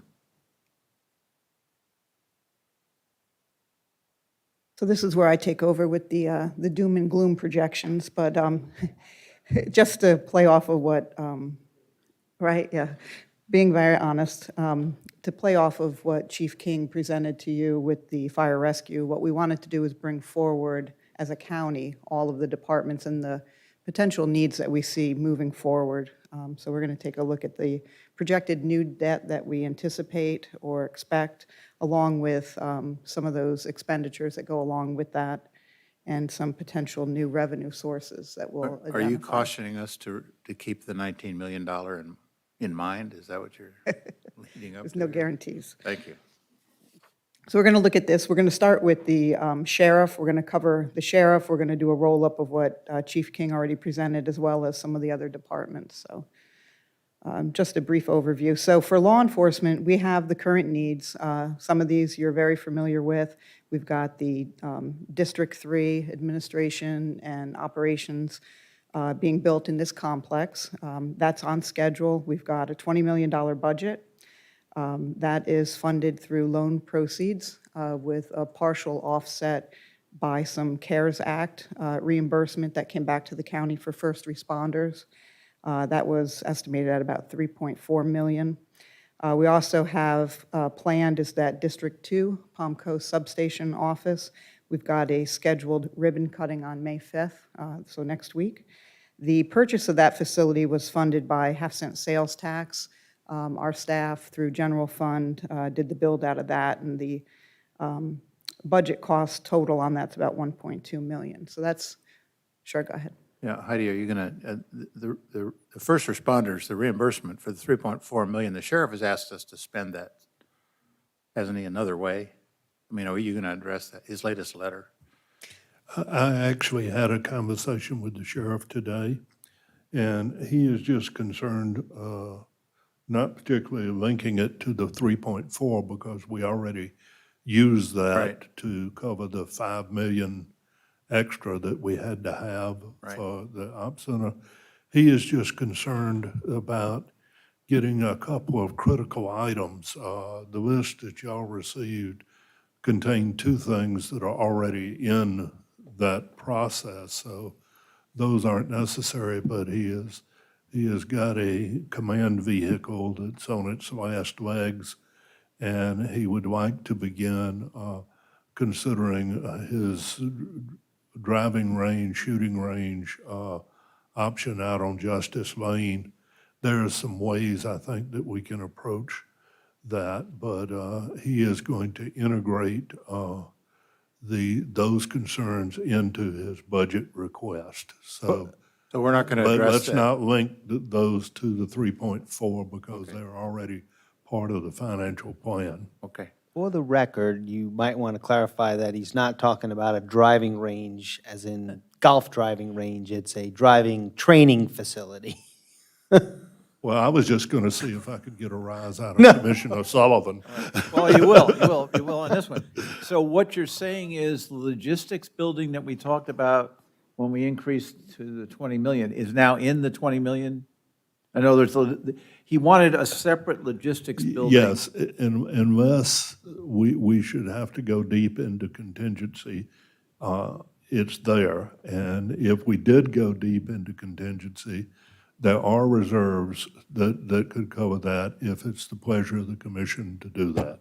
And the deep into contingencies is because of the possibility of rapid increase in construction costs and. That's and- correct. And unforeseen expenses that way. Yes. during the Right now, building we're, process. Yeah, we have no reason to believe that all of that contingency would be expended. It is just a conservative way of budgeting for that building.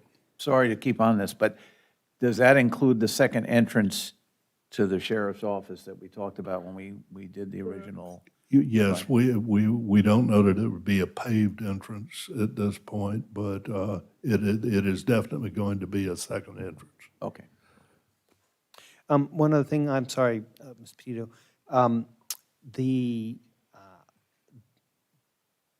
There's, for the operating costs of that district office in Palm Coast, I mean, there's offset there from not having rental expense, correct? Correct. And some of those operating expenses for the electric utilities, things like that, will likely appear in the sheriff's budget and not on the board side. So that goes along with the transparency and trying to adjust the budget moving Yes. forward.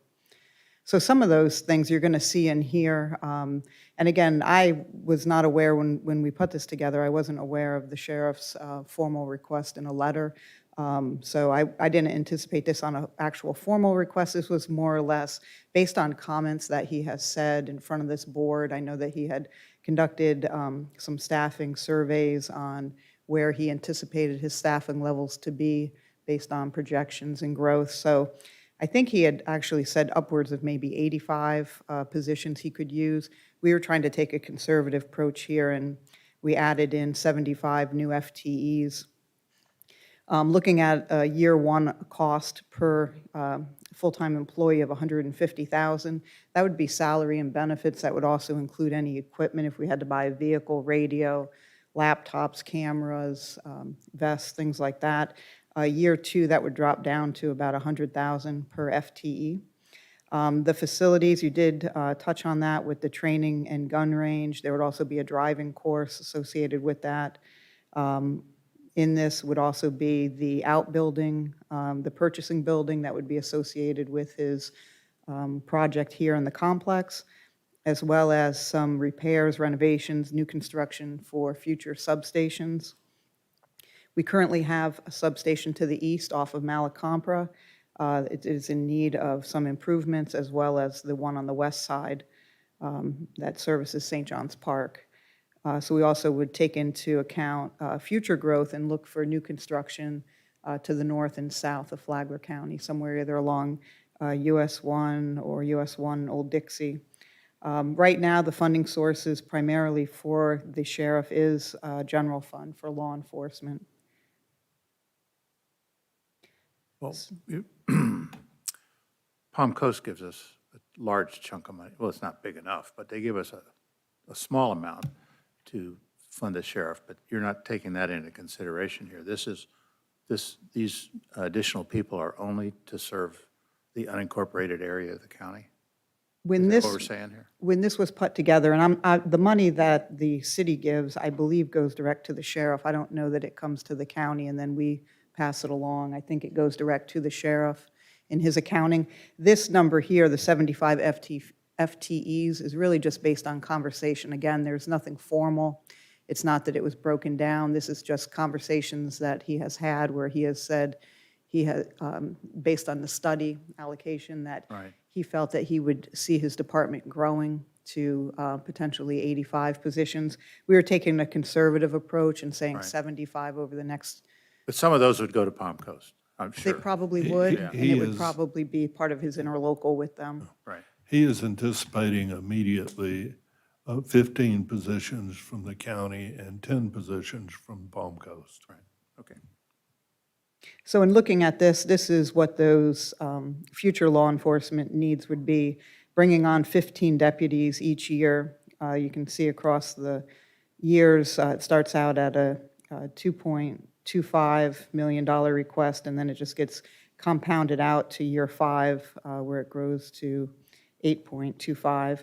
And again, these are based on 2020 cost projections, so these numbers are subject to change. We just wanted to put something out in front of you. Again, those numbers are like on the sheriff's or the fire department. They're in addition to what we currently have. That's correct. That's correct. So I'm just adding those up quickly in my head. So looking forward for law enforcement future needs for facilities, we do have a West Side Fire Station in St. John's Park. It's really not adequate for their needs, so we looked at anticipating doing some remodeling renovation there. There was talk if we redid something at Station 71 Fire Station, potentially could we use that facility and remodel and do some improvements there to support the sheriff. They've got a very small substation right now at Hidden Trails. Again, this is something that's needed on the west side. We talked about that training and gun range, includes that driving course, as well as that purchasing building in year 2 at a cost of about $2.3 million. We do have that hammock station, like I said, up on Malacompra. This would be a demolition and complete rebuild up there. That would be in year 3 at a cost of about $1.25 million. Year 5, we would look to construct a new substation south Flagler County. That location would be to be determined at a future date. And I know this is way out there, but during the construction and planning of the current operations center that's being built in this complex, I know it is being designed for future growth, so at a later date, we will see an expansion at that facility as well. But again, that's a cost to be determined, not sure when that would actually come on board, so.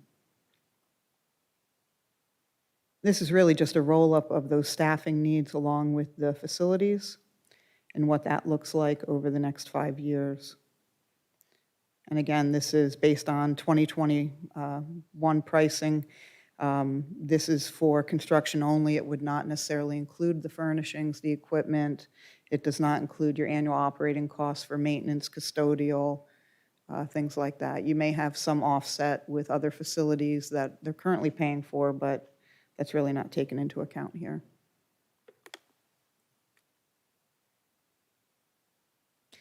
And then this brings up fire rescue. And again, this really dovetails into what Chief King said earlier.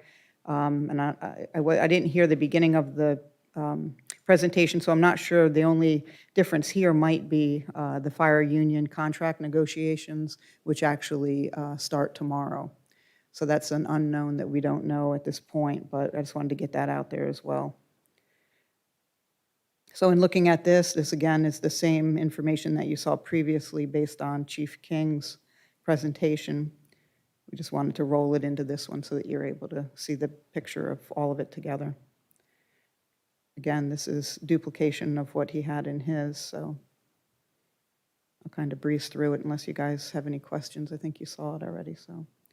That brings up the library future needs. And again, this is anticipating that we're going to be building a new library. We have the property currently in the complex.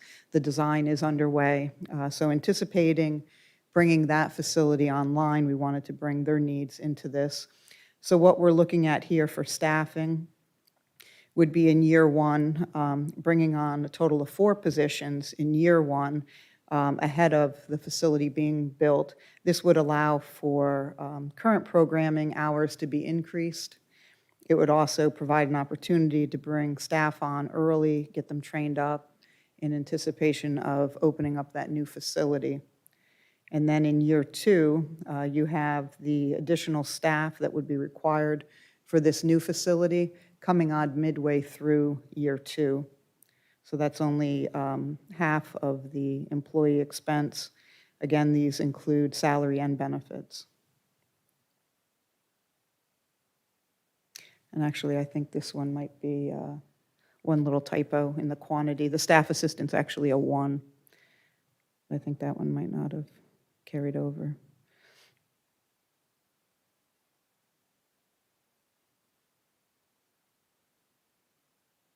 Anybody have any questions with these or no? Okay. So looking forward, we have the facility needs for the library. So we've got year 2, which will actually take place probably sometime next year and will carry over into year 2 if we move forward with the construction of the library as it's anticipated. We're thinking it's going to be roughly about $9 million. I believe the construction estimate right now is around 7.5. We anticipate that other 1.5 will be for your FF&E or your furnishings, fixtures, and equipment. Year 4 shows us putting a new roof on the. Could I just ask one question about the South Library? Square footage that we're anticipating now for that building? I believe it's around 26,000. And how does that compare with the current library on Palm Coast Parkway? Current library, I believe it's comparable. I don't know. It's 30,000. So in year 4, we see that request in here to replace the roof at the Palm Coast branch at a cost of $300,000, and then subsequent renovations to that facility the following year. And again, these are based on today's numbers. They do not reflect any annual operating or maintenance costs of those facilities, which would be part of the library's budget. What do we save by closing the current South Library? Well, you're going to take the staffing that's currently there and you're going to fold them into this new facility. So maybe minor cost of insurance and utilities. I can't imagine it would be much, probably $5,000, $10,000 a year maybe.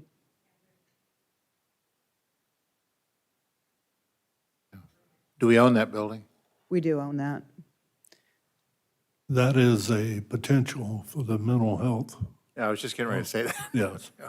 I think it's important too, Commissioner Sullivan, that the square footage includes considerably increased public meeting space that we hope to get some of the rescue funds to help offset by hardening it and making it multi-purpose so that it could be used as a vaccination site in another pandemic.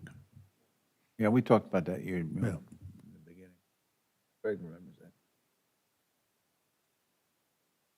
So again, just looking at what those numbers represent combined together, moving forward over the next 5 years for the library.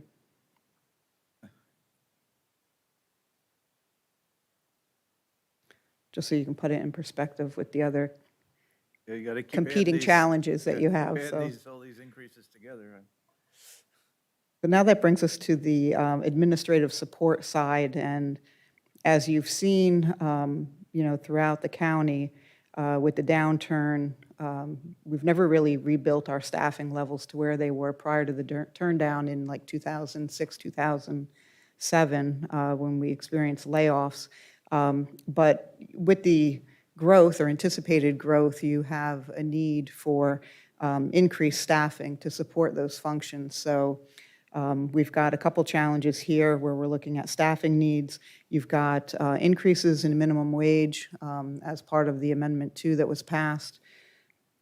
And then we also have, while our business has increased, support staff has remained relatively the same or reduced. We have talked about reorganization and looking at how we do things and how can we do them better, and looking at ways to maybe shift some of that staffing around. One of the things we did explore for transparency, as well as trying to come up with a internal service fund, a way to help fund our rolling stock replacement and our technology would be to develop a internal service fund, more or less like a pay-as-you-go type program, so that you would be paying into it, and the money would be there, so that way, when it comes time to replace, say, a fire truck or servers or things that are a little higher value, we already have the money set aside for that. Could you take that fleet issue and make it an enterprise fund? You could, but it wouldn't be completely self-sustaining. You would still have a general fund that would end up kicking in because Okay. the majority of your departments are general fund. Yeah. Currently, we do charge for fleet charges. The fleet charges have been the same the whole time I've been here, so 15 going on 16 years. We have not increased our fleet charges. That is something we're looking at increasing next year.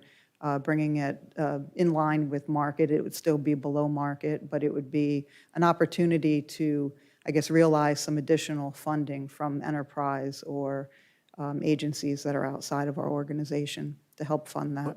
And the enterprise fund gives you that advantage in that you have to price that out and say, what do I need to sustain the fund, and bill it out that way. Right. So I guess what you're saying is that might take the cost too high. It may. We haven't done a full cost accounting on fleet to really dive into what that overhead rate or what that model would look like. Typically, like if you go to a shop now, it could be anywhere from $150 to $200, depending on the shop, per hour. Sure. Right now, we charge $65 an hour for repair, which is extremely low. I think we were taking a very conservative measure. We were looking at potentially bringing it up to, I think, $85 or $95 an hour. Again, it's well below market, but at least it would help fill that gap a little bit. All right, thank you. So here are the impacts of Amendment 2, which would be that minimum wage increase to $15 an hour by year 2026.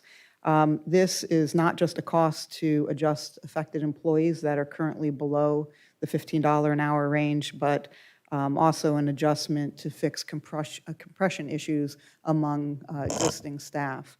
And these numbers aren't reflective of just salary.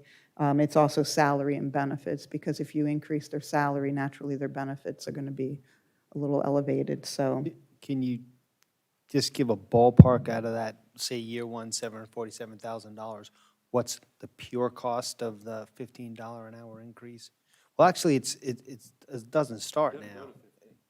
it doesn't, we're not bringing Oh, them yeah, up that's to right, it's 15 year phased, one, right. we're Phased phasing in, it. But So in other words, how much of that is the compression side of it? I want to say, off the top of my head, I want to say it's a third maybe.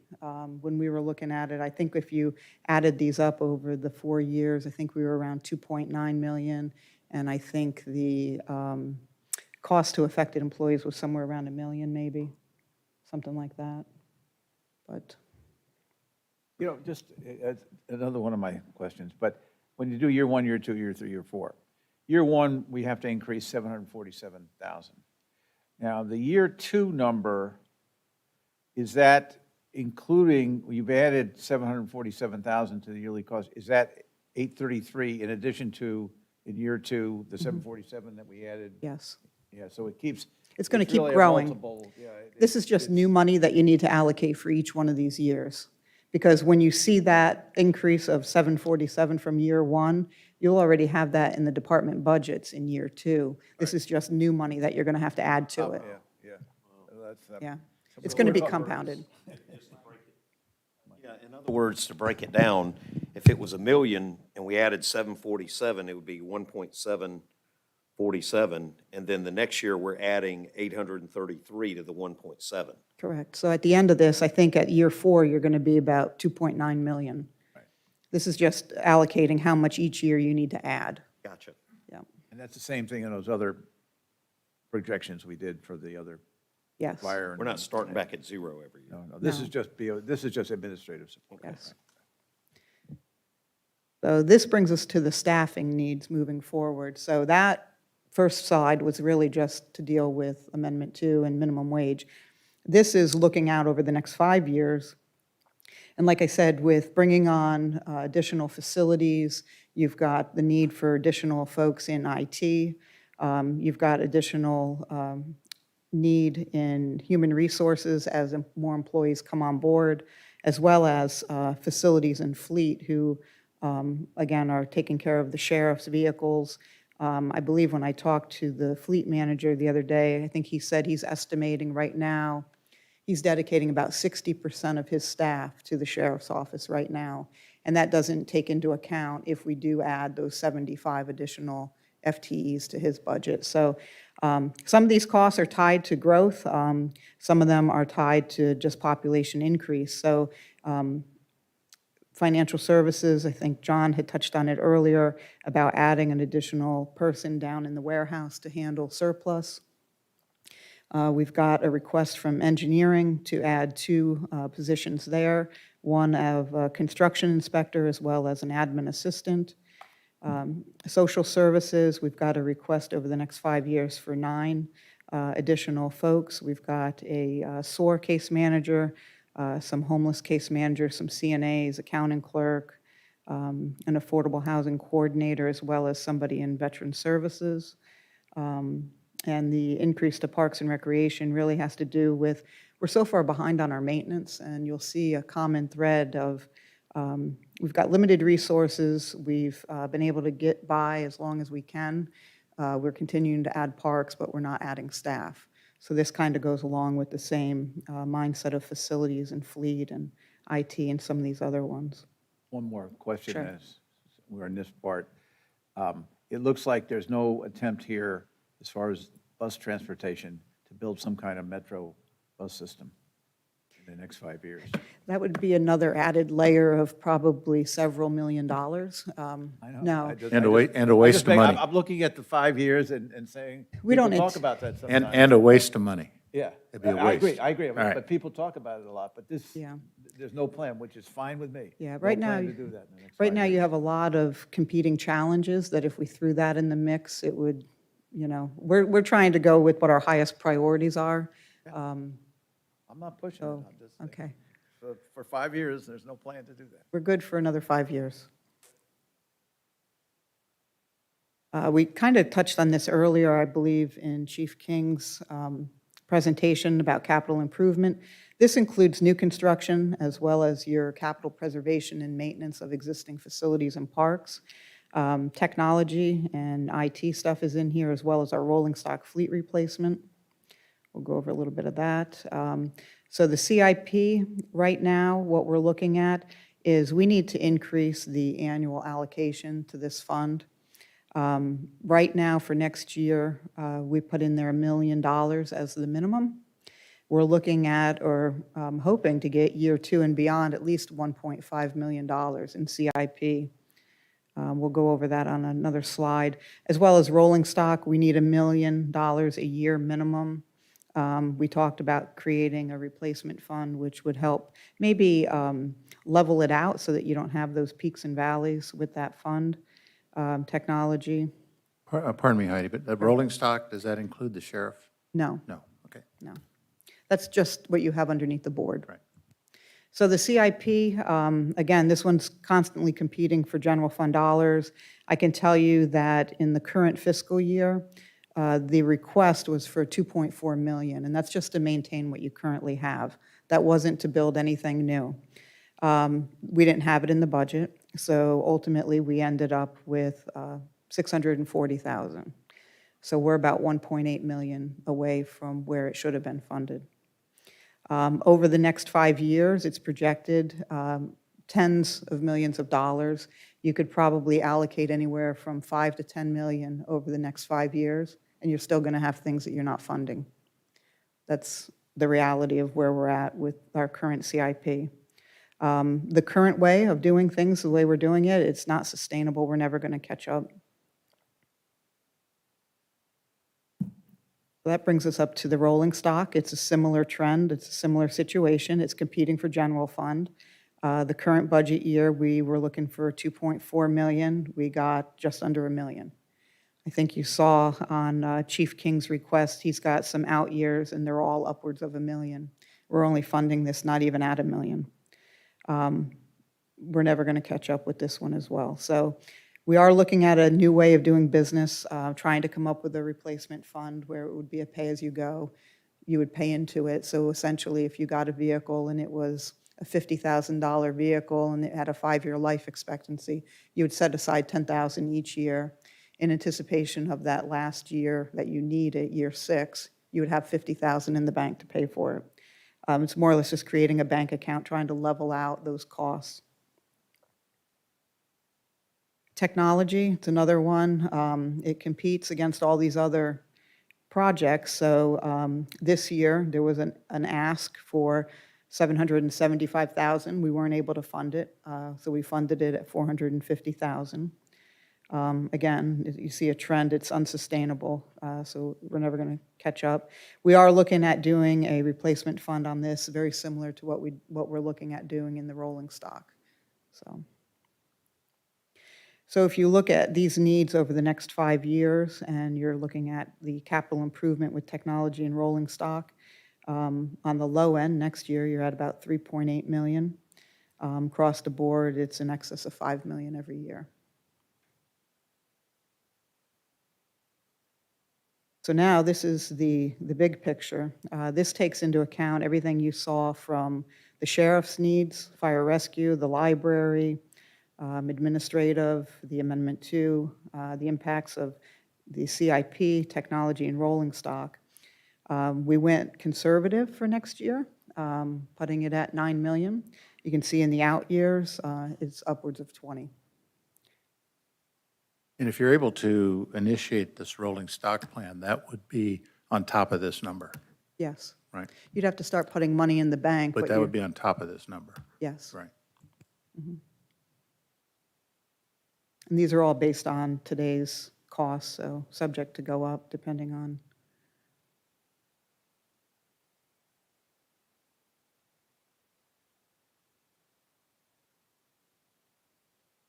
I don't know if you guys have any questions or. A lot of money. I said it was doom and Hard to gloom. swallow. A lot of money, it Lot of is. money. It is. So you saw this chart earlier in the presentation where John had it as status quo, where you had the revenue slowly diminishing with the expenditures, but it was able to at least keep up. When you look at fiscal year '22 and bringing on the sheriff's facility and the requests moving forward, you can see that what we're doing now is not sustainable. So we need to look at alternative ways to diversify our funding and not be so reliant on the general fund.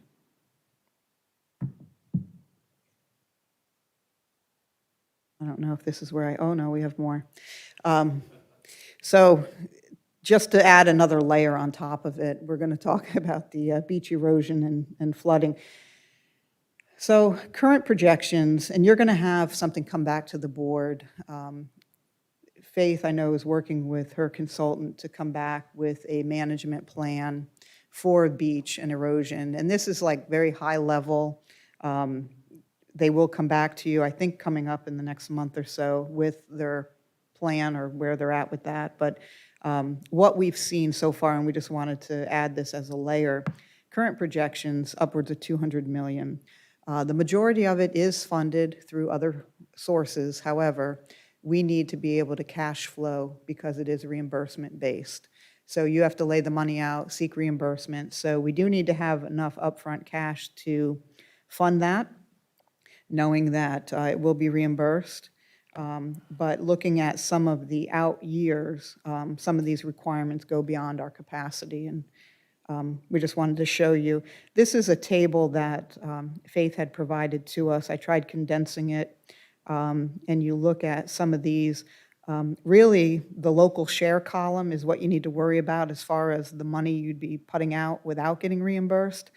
Some of those other funding sources like FDOT or FDEP, some of those will be reimbursed. It's just a matter of laying the cash out and then, excuse me, seeking reimbursement. And again, some of these, it wasn't really worth putting on a 5-year plan. These are bigger picture. Some of these maybe 50-year projections with 10-year intervals. But again, we just wanted to show you, what this was going to look like because it is out there. And again, some of this is optional. The only hard costs that we have where there is a local share, it has currently been paid by tourism. So you've got the beach management study, which tourism is going to be paying for, as well as the match on the Dorian Dune repairs. Mr. Cameron, do we need to readjust that, the TDC income and the three shares? We need to make the beach a bigger share? Remember, it used to be, and we've gradually reduced it down to what it is today. I mean, we can always re-rack that number. I think that the solution has to be bigger than that.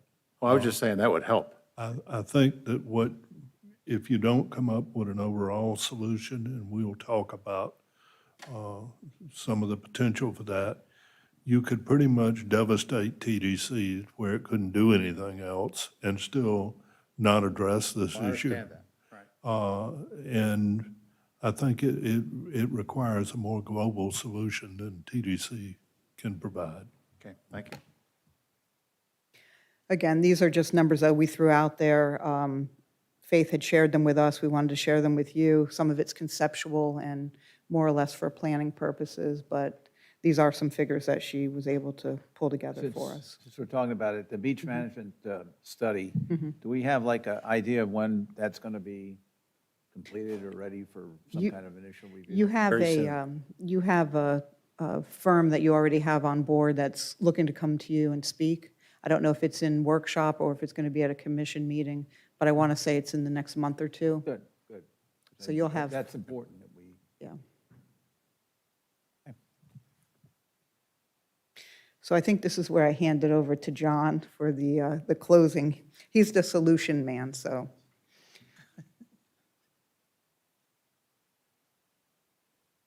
We discovered gold in Wadsworth Park. Mr. Chair, yeah, we're going to go over some options, and it's important to note that we're not recommending anything. These are just some options that are out there for some of the bigger players that are currently in the general fund in particular. But this first one, decrease expenses, increase revenues, and that's kind of budgeting 101. But if you focus on decreasing expenses, really you're hurting yourself in the long run. So we can reduce positions, we can not compensate as much. We, of course, lose talent, not attract talent. Reduce benefits, those are all, they'll save us money, but probably arguably cost us more in the long run. Operating, we could reduce operating costs, reduce contracts, training, travel, those types of things. Reduce service, providing services to people, no new or upgraded services. And Heidi talked about the capital dilemmas. We can always cut those back as well. The thing is, the important thing to note here is that you can't do any of these actions without severe consequences to service delivery and the mission of the county. The absolute negative impacts to reducing these types of things, especially over time. Some of the options we're going to go over today, these five in particular, and we'll go over each one briefly. First one's law enforcement Mstu. It's an ad valorem tax similar to the general fund for the property owners of the county to pay. Library districts, basically the idea would be to have the library have a dependent or independent district to have their own taxing authority, which would pull them out of the general fund.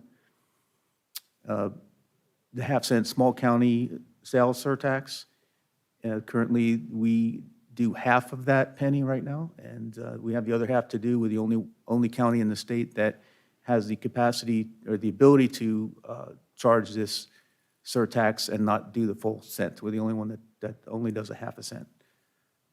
Property value growth, of course, we talked about that earlier, and how we expect it to increase a pretty good clip in the future, but it's not guaranteed, of course. And increasing millage would bring in more revenue, but we really are adverse to doing things like that here. The law enforcement Ms2, again, is increased funding just for the law enforcement side. It would free up budget within the general fund to the tune of upwards of $20 million or so, but it's just a shift from the general fund to the MSTU for not necessarily cost more for property owners, but it is on their shoulders completely.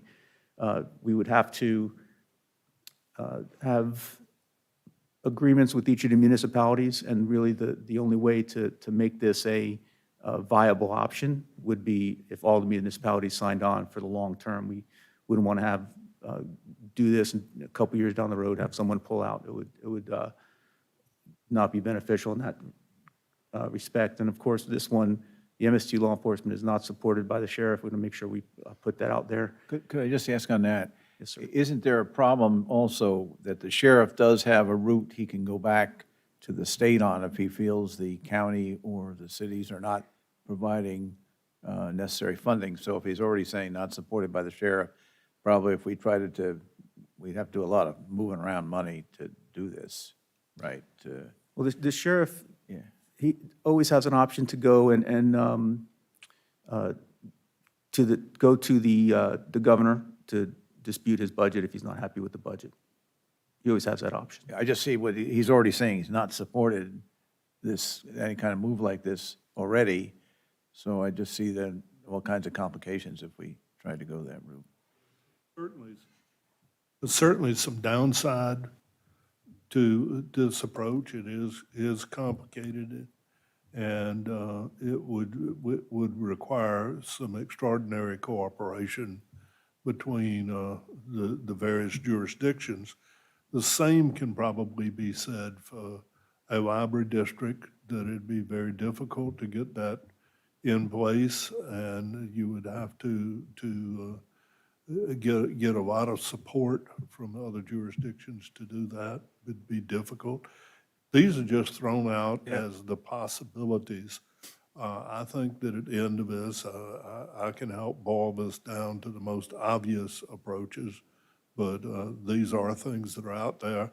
And we just want you to know that we have done deep dives into each one of these to determine what the pros and cons of it would be. And that's actually correct. The reason why we pick these in particular of all the other various options out there is because it's has the largest impact to our general fund. The law enforcement is 16, 17, $18 million of our general fund budget. So if the board saw value in moving forward with, and it is a heavy lift, there's no doubt, to look into that, it would relieve the general fund by the biggest portion of any other department or constitutional in the budget. So that's the reason why we're picking these out. Same with the library district. It has their own, they're not a very large part of our general fund budget, but they have a discrete funding mechanism if that road went down.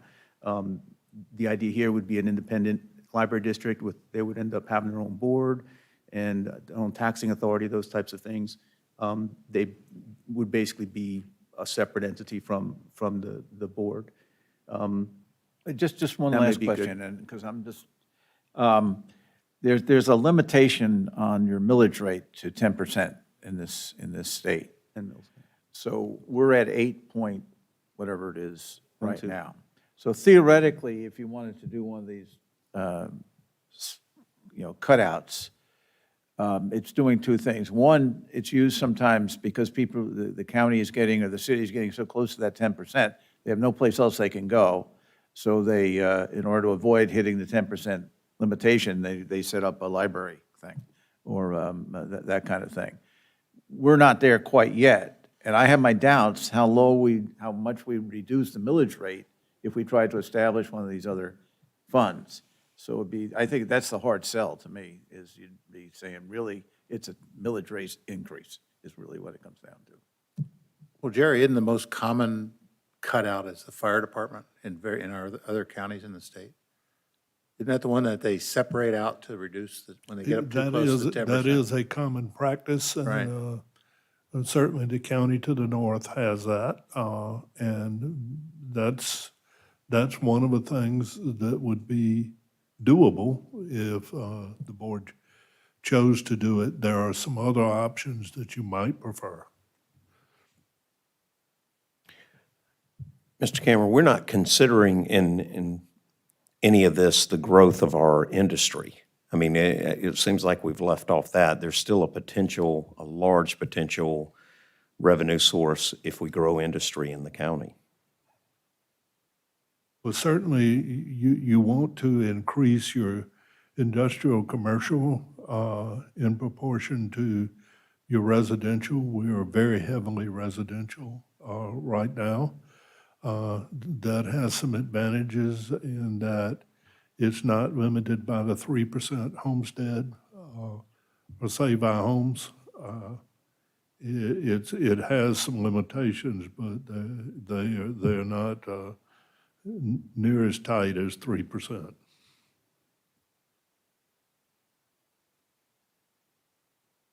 All right, so the library district, again, not for or against it, it's just an option out there. Again, pros and cons for it. It would be its own entity, separate from the general fund, lightening up the burden of the general fund of about $1 million, at this point, about $1.4 million. And really the issues as far as implementing it would just be the cost to transition everything over, not too bad, but again, it's a decision that's possible. The Heffs and Small County Surtax is perhaps the most favorable of all of them, given the board can just approve this via majority. They did so back, I guess, I forget the year they actually did it, but it goes until 2032, the current half-cent sales tax. We would just I be thought it doing was a additional- supermajority the board had to have. I thought it was just a majority. I'll double check on that, though. I think if it doesn't go to referendum, I guess I'm wrong on that, but I thought if it didn't go to referendum, the board had to do a supermajority. Super? Yeah, super majority. Yeah, okay. Sorry about that. And if you were to do it just on your authority, that you could not use it for debt, right? Only if it goes to referendum would it be able to be used for debt. And that kind of goes to the second bullet point here. And the idea, the benefit of this is not all the burden is placed on our taxpayers, that tourists coming into the county for the beach and the visits. Estimates about almost 14% of the sales tax would be paid by them, so that would ease the burden. Property value growth, things are looking good now, there's no doubt about that. We don't know what the growth rate is going to be. I think maybe 7, 8, who knows, percent. I mean, anybody's guess is good. But the problem is it takes a few years to realize once we get that valuation, goes through the process, it takes, a year, 2 years to actually get on the tax roll and be able to tax on it. So those revenues are delayed a couple of years. Certainly not guaranteed to materialize, and they could go away like they did in '08 for a few years and keep us having to struggle to climb back up to where we were. So it's a good form of revenue, but it has its pitfalls like everything else, I suppose. Increase general fund millage, we could certainly do that. Of course, we really would prefer not to. We want to avoid that at almost all costs. Next. The focus is actually on next. Okay, we'll just go next. I could have just had a blank slide there. And I wanted to mention this. This isn't general fund related directly, but we do have impact fees study being finalized now. I just put out there that it's an important tool for us moving forward, that with all the growth we're expecting, all the construction that we're expecting in the near to mid future, to be able to implement impact fees off that study in time to capture the new construction coming in the county. That'll go a long, long way to addressing the capital needs that come about just from the growth. The growth will require certain things, and the impact fees will be able to cover the capital needs due to that growth. And just kind of the elephant in the room here, to touch base on it, we're expecting about $11 million from the American Rescue Plan in the next week or so. I haven't gotten anything specific about when, not even specific about the dollar amount other than what is being reported. But the idea is that where the county is going to receive upwards of $22.3 million, with the first 50% coming again in the next week or so, and the second coming a year after that. The funds have to be spent by December 31st, 2024. And currently, the guidance on what we can spend that money on is very nebulous. It can be used for revenue replacement using, I believe, a FY19 revenue numbers and the most recent fiscal year to see what the difference is there, and assume that that's COVID-related, if we can make that COVID-related. Related impacts for reimbursement, of course, that's just like the CARES Act, that we have costs due to COVID that we can get reimbursement for that. There's a portion there for premium pay for essential workers and investments in water, sewer, and broadband infrastructure. I know that there's internal discussions about what this money is going to be spent on. There's certainly nothing carved in stone, but there are conversations going on, and we want to make sure not only that, get good projects, but that they'll be able to be, this money will be able to be used for those projects. So we're taking caution on that. The two restrictions so far is they cannot be used to directly or indirectly affect property tax, so we couldn't drop the mill, 2 mills for a year because we're going to get, $20 million. We couldn't do that. And we can't use it to, for any pension funds, which we don't have any pension funds. But Just had one quick question on that. And I have Apparently, this time, we don't have to also fund the cities. They get their own money direct. They get Is their that own correct? money, That's a that's big correct. deal, I mean, in this case. of that $11,159,625.50. Philosophically, I would be extremely upset if we left 50 cents on the table. And what I mean by that is the citizens of Flagler County send millions and millions and millions of dollars to the United States Treasury, and we need to get back every single penny of it, if it's available. Philosophically, we can argue about all of this stuff, conservative, liberal, all of that. But the bottom line is, if that money is on the table for us, we just need to get every penny of it. absolutely, that's absolutely the focus. And just similar to the way it was with the CARES Act, we have $20 million there, and our focus from day one was getting that $20 million in our economy, in our local economy. So it'll be the same focus here.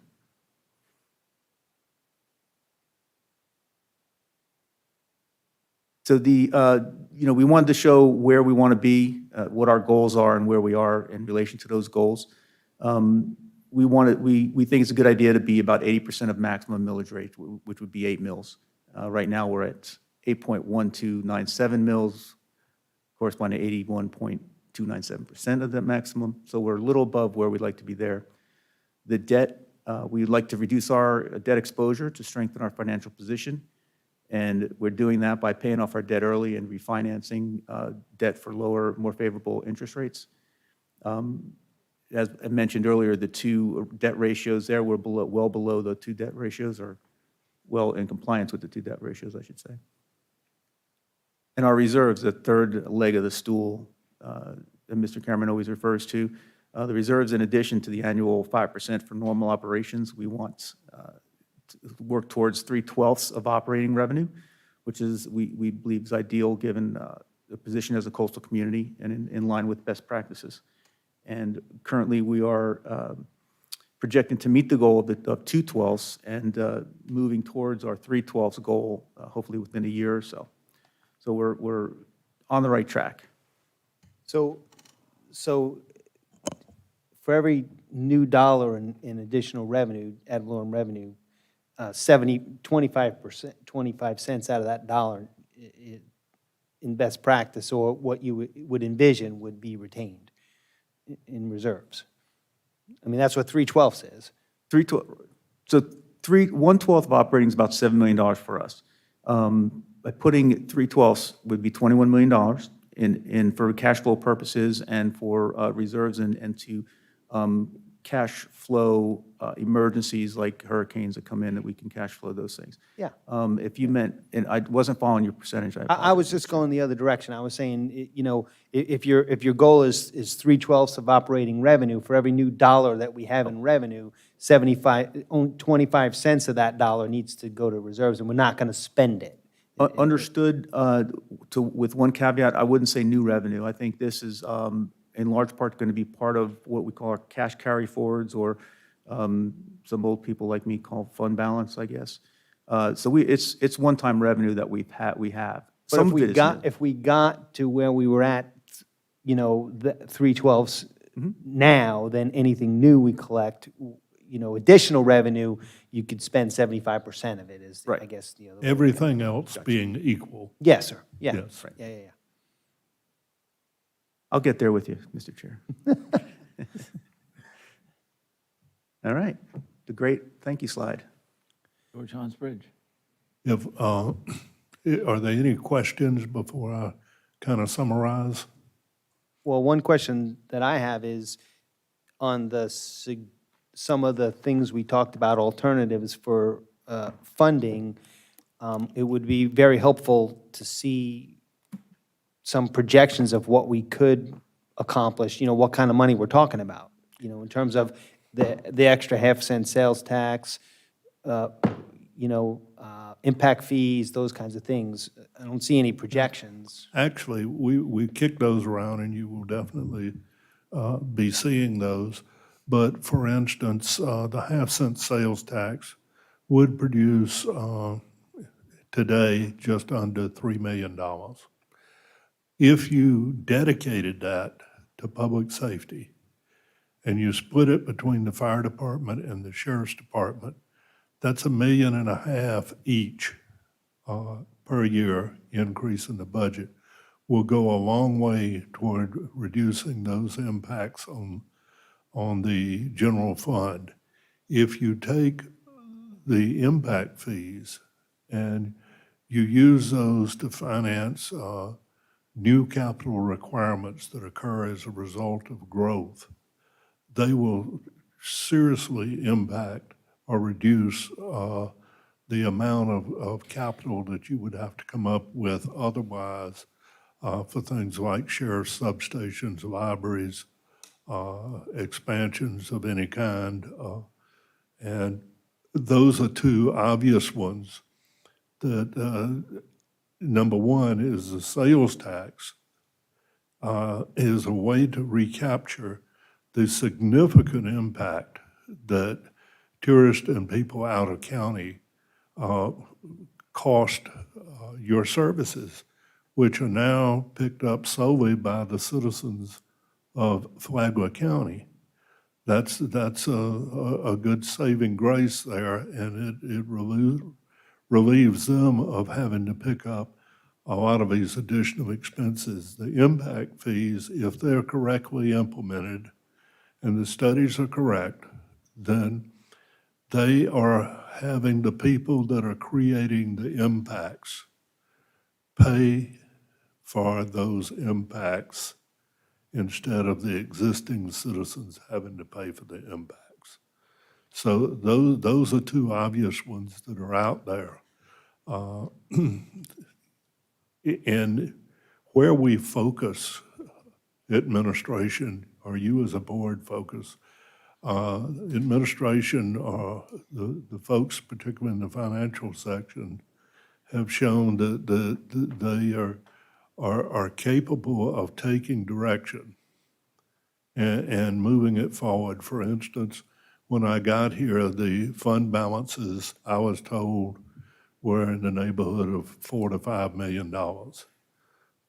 You're going to hear that they're probably in the neighborhood of $30 million today, and that's in a very short period of time. How could that be accomplished? Well, that was accomplished by having a financial sector just focus on that goal of building those funds, because I was very concerned that you were going to have your credit rating reduced on the path that we were on. In that big reserve is amounts that have to be spent and should be spent in ways that would help them not acquire future debt. For instance, there would be a good possibility combined with rescue funds that the new library could be paid for without spending out the last of our abilities, our borrowing abilities on non-ad valorem taxes. So these are the things that are out there in projections. It's a very dynamic situation. We don't know what we can spend rescue on. We've been told generally, but we hadn't been specific of how much can be spent on this and how much has to be spent on that. The federal government has an amazing capacity to complicate these things. And we have to wait until we see exactly what we can do before we give you definitive answers on a lot of this stuff.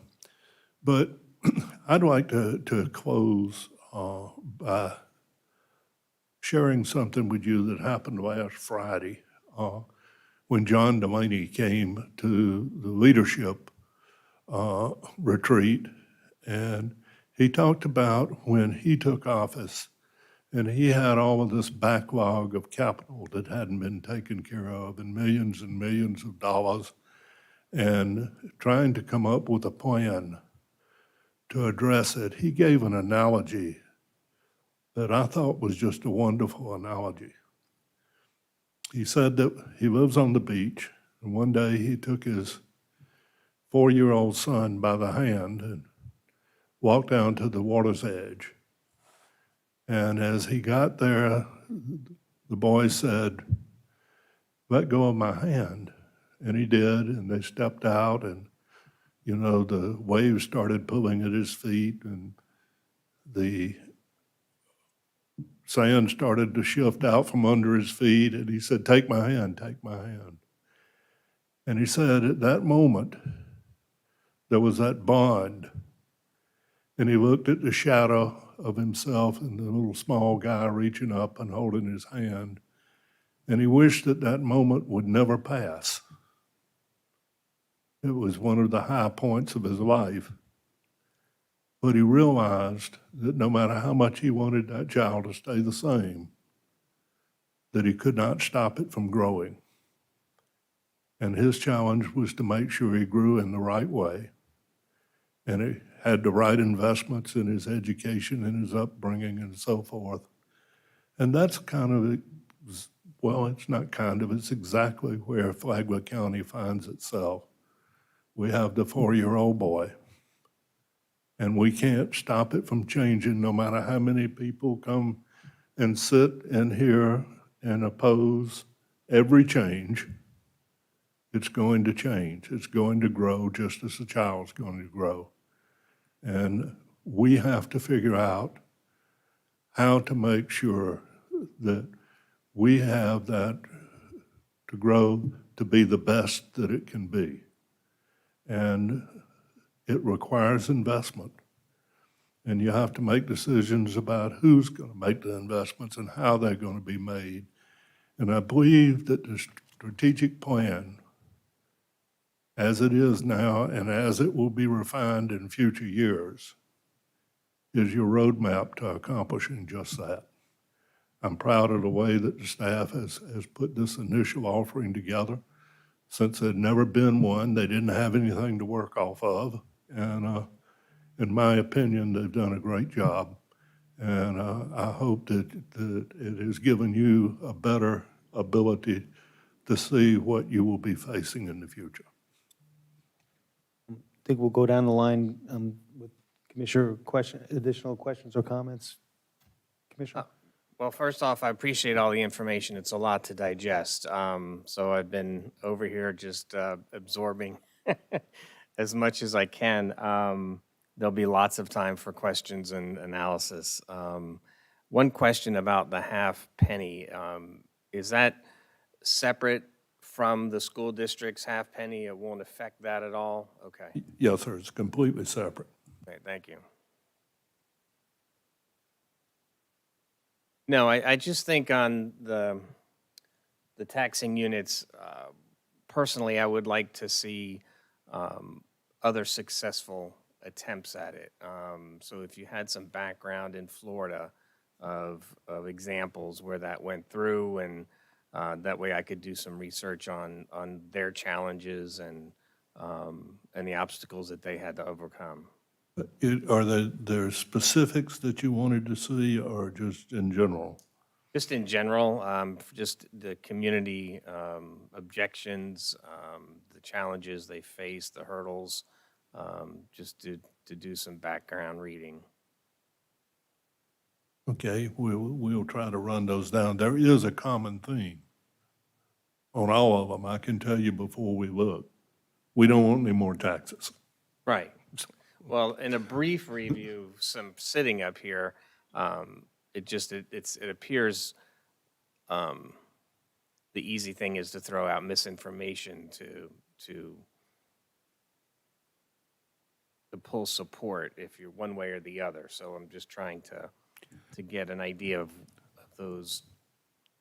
Well, that's a good point, and that's what John Delaney said, that by putting out information, he was able to overcome the additional, the usual trend. And what he needed to do was to borrow money in order to accomplish that. And to do that, even the half-cent sales tax had to go through a referendum. But he was able to accomplish that through messaging. The good news is that with our creative team, our public information team, we got some of the best talent in the world at messaging. And once this commission decides on the path it chooses to take, we can certainly do an excellent job of messaging. Thank you. Regarding impact fees, I know the study is complete or close to being complete. Are we going to be able to take action on the impact fees in timely fashion in order to impact this year's budget? It will take 4 months before they could be implemented. And if you look at that, by the time you would make that decision, if you made it at the earliest possible point, you would have just about 4 months before the next budget year. So a minimum impact, but some increase in revenue. You could anticipate implementing those probably in October. Okay, thank you. Commissioner? No, I appreciate the presentation today, especially the fire presentation, and I want to throw this out there too. I am really, truly, through staff, noticing this Leadership Academy and how sharp they're getting. They are really getting fine-tuned. So kudos to that Leadership Academy. Well, I pass that compliment on to our Dean of Students, who is sitting right behind me.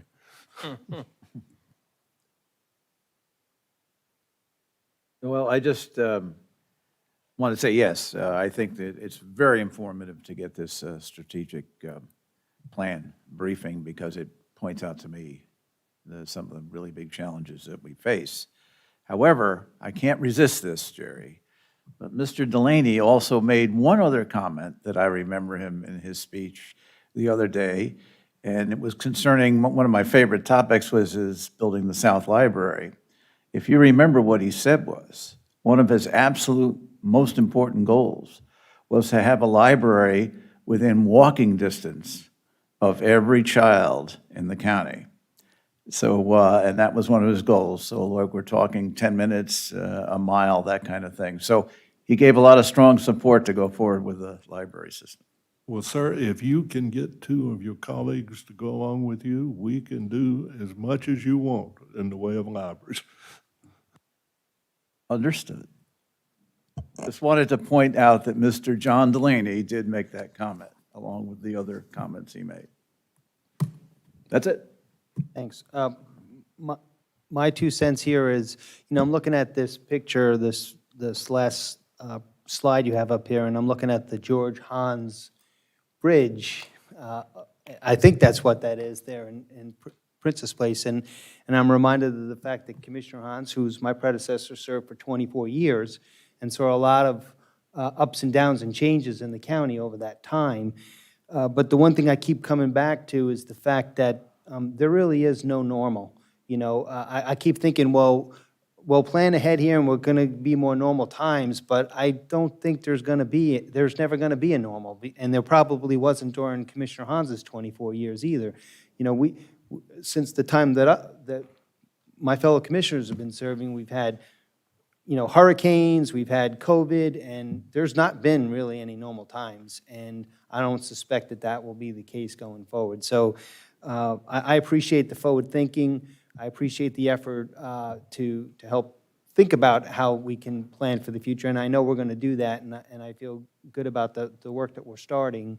But we're going to have to remember that we're going to have to be flexible, and because there are no normal times, I think the prudency of building in a strong reserve balance and philosophy of maintaining that going forward is critical to whatever we do and how we do it. So for that, I thank you. We need to make sure we take in any public comment. Is there anyone here from the public that wish to make a comment or have anything to say about today? All right, seeing no one come forward, I'll close public comment and request a motion to adjourn. Move we adjourn. All right, thank you, everyone.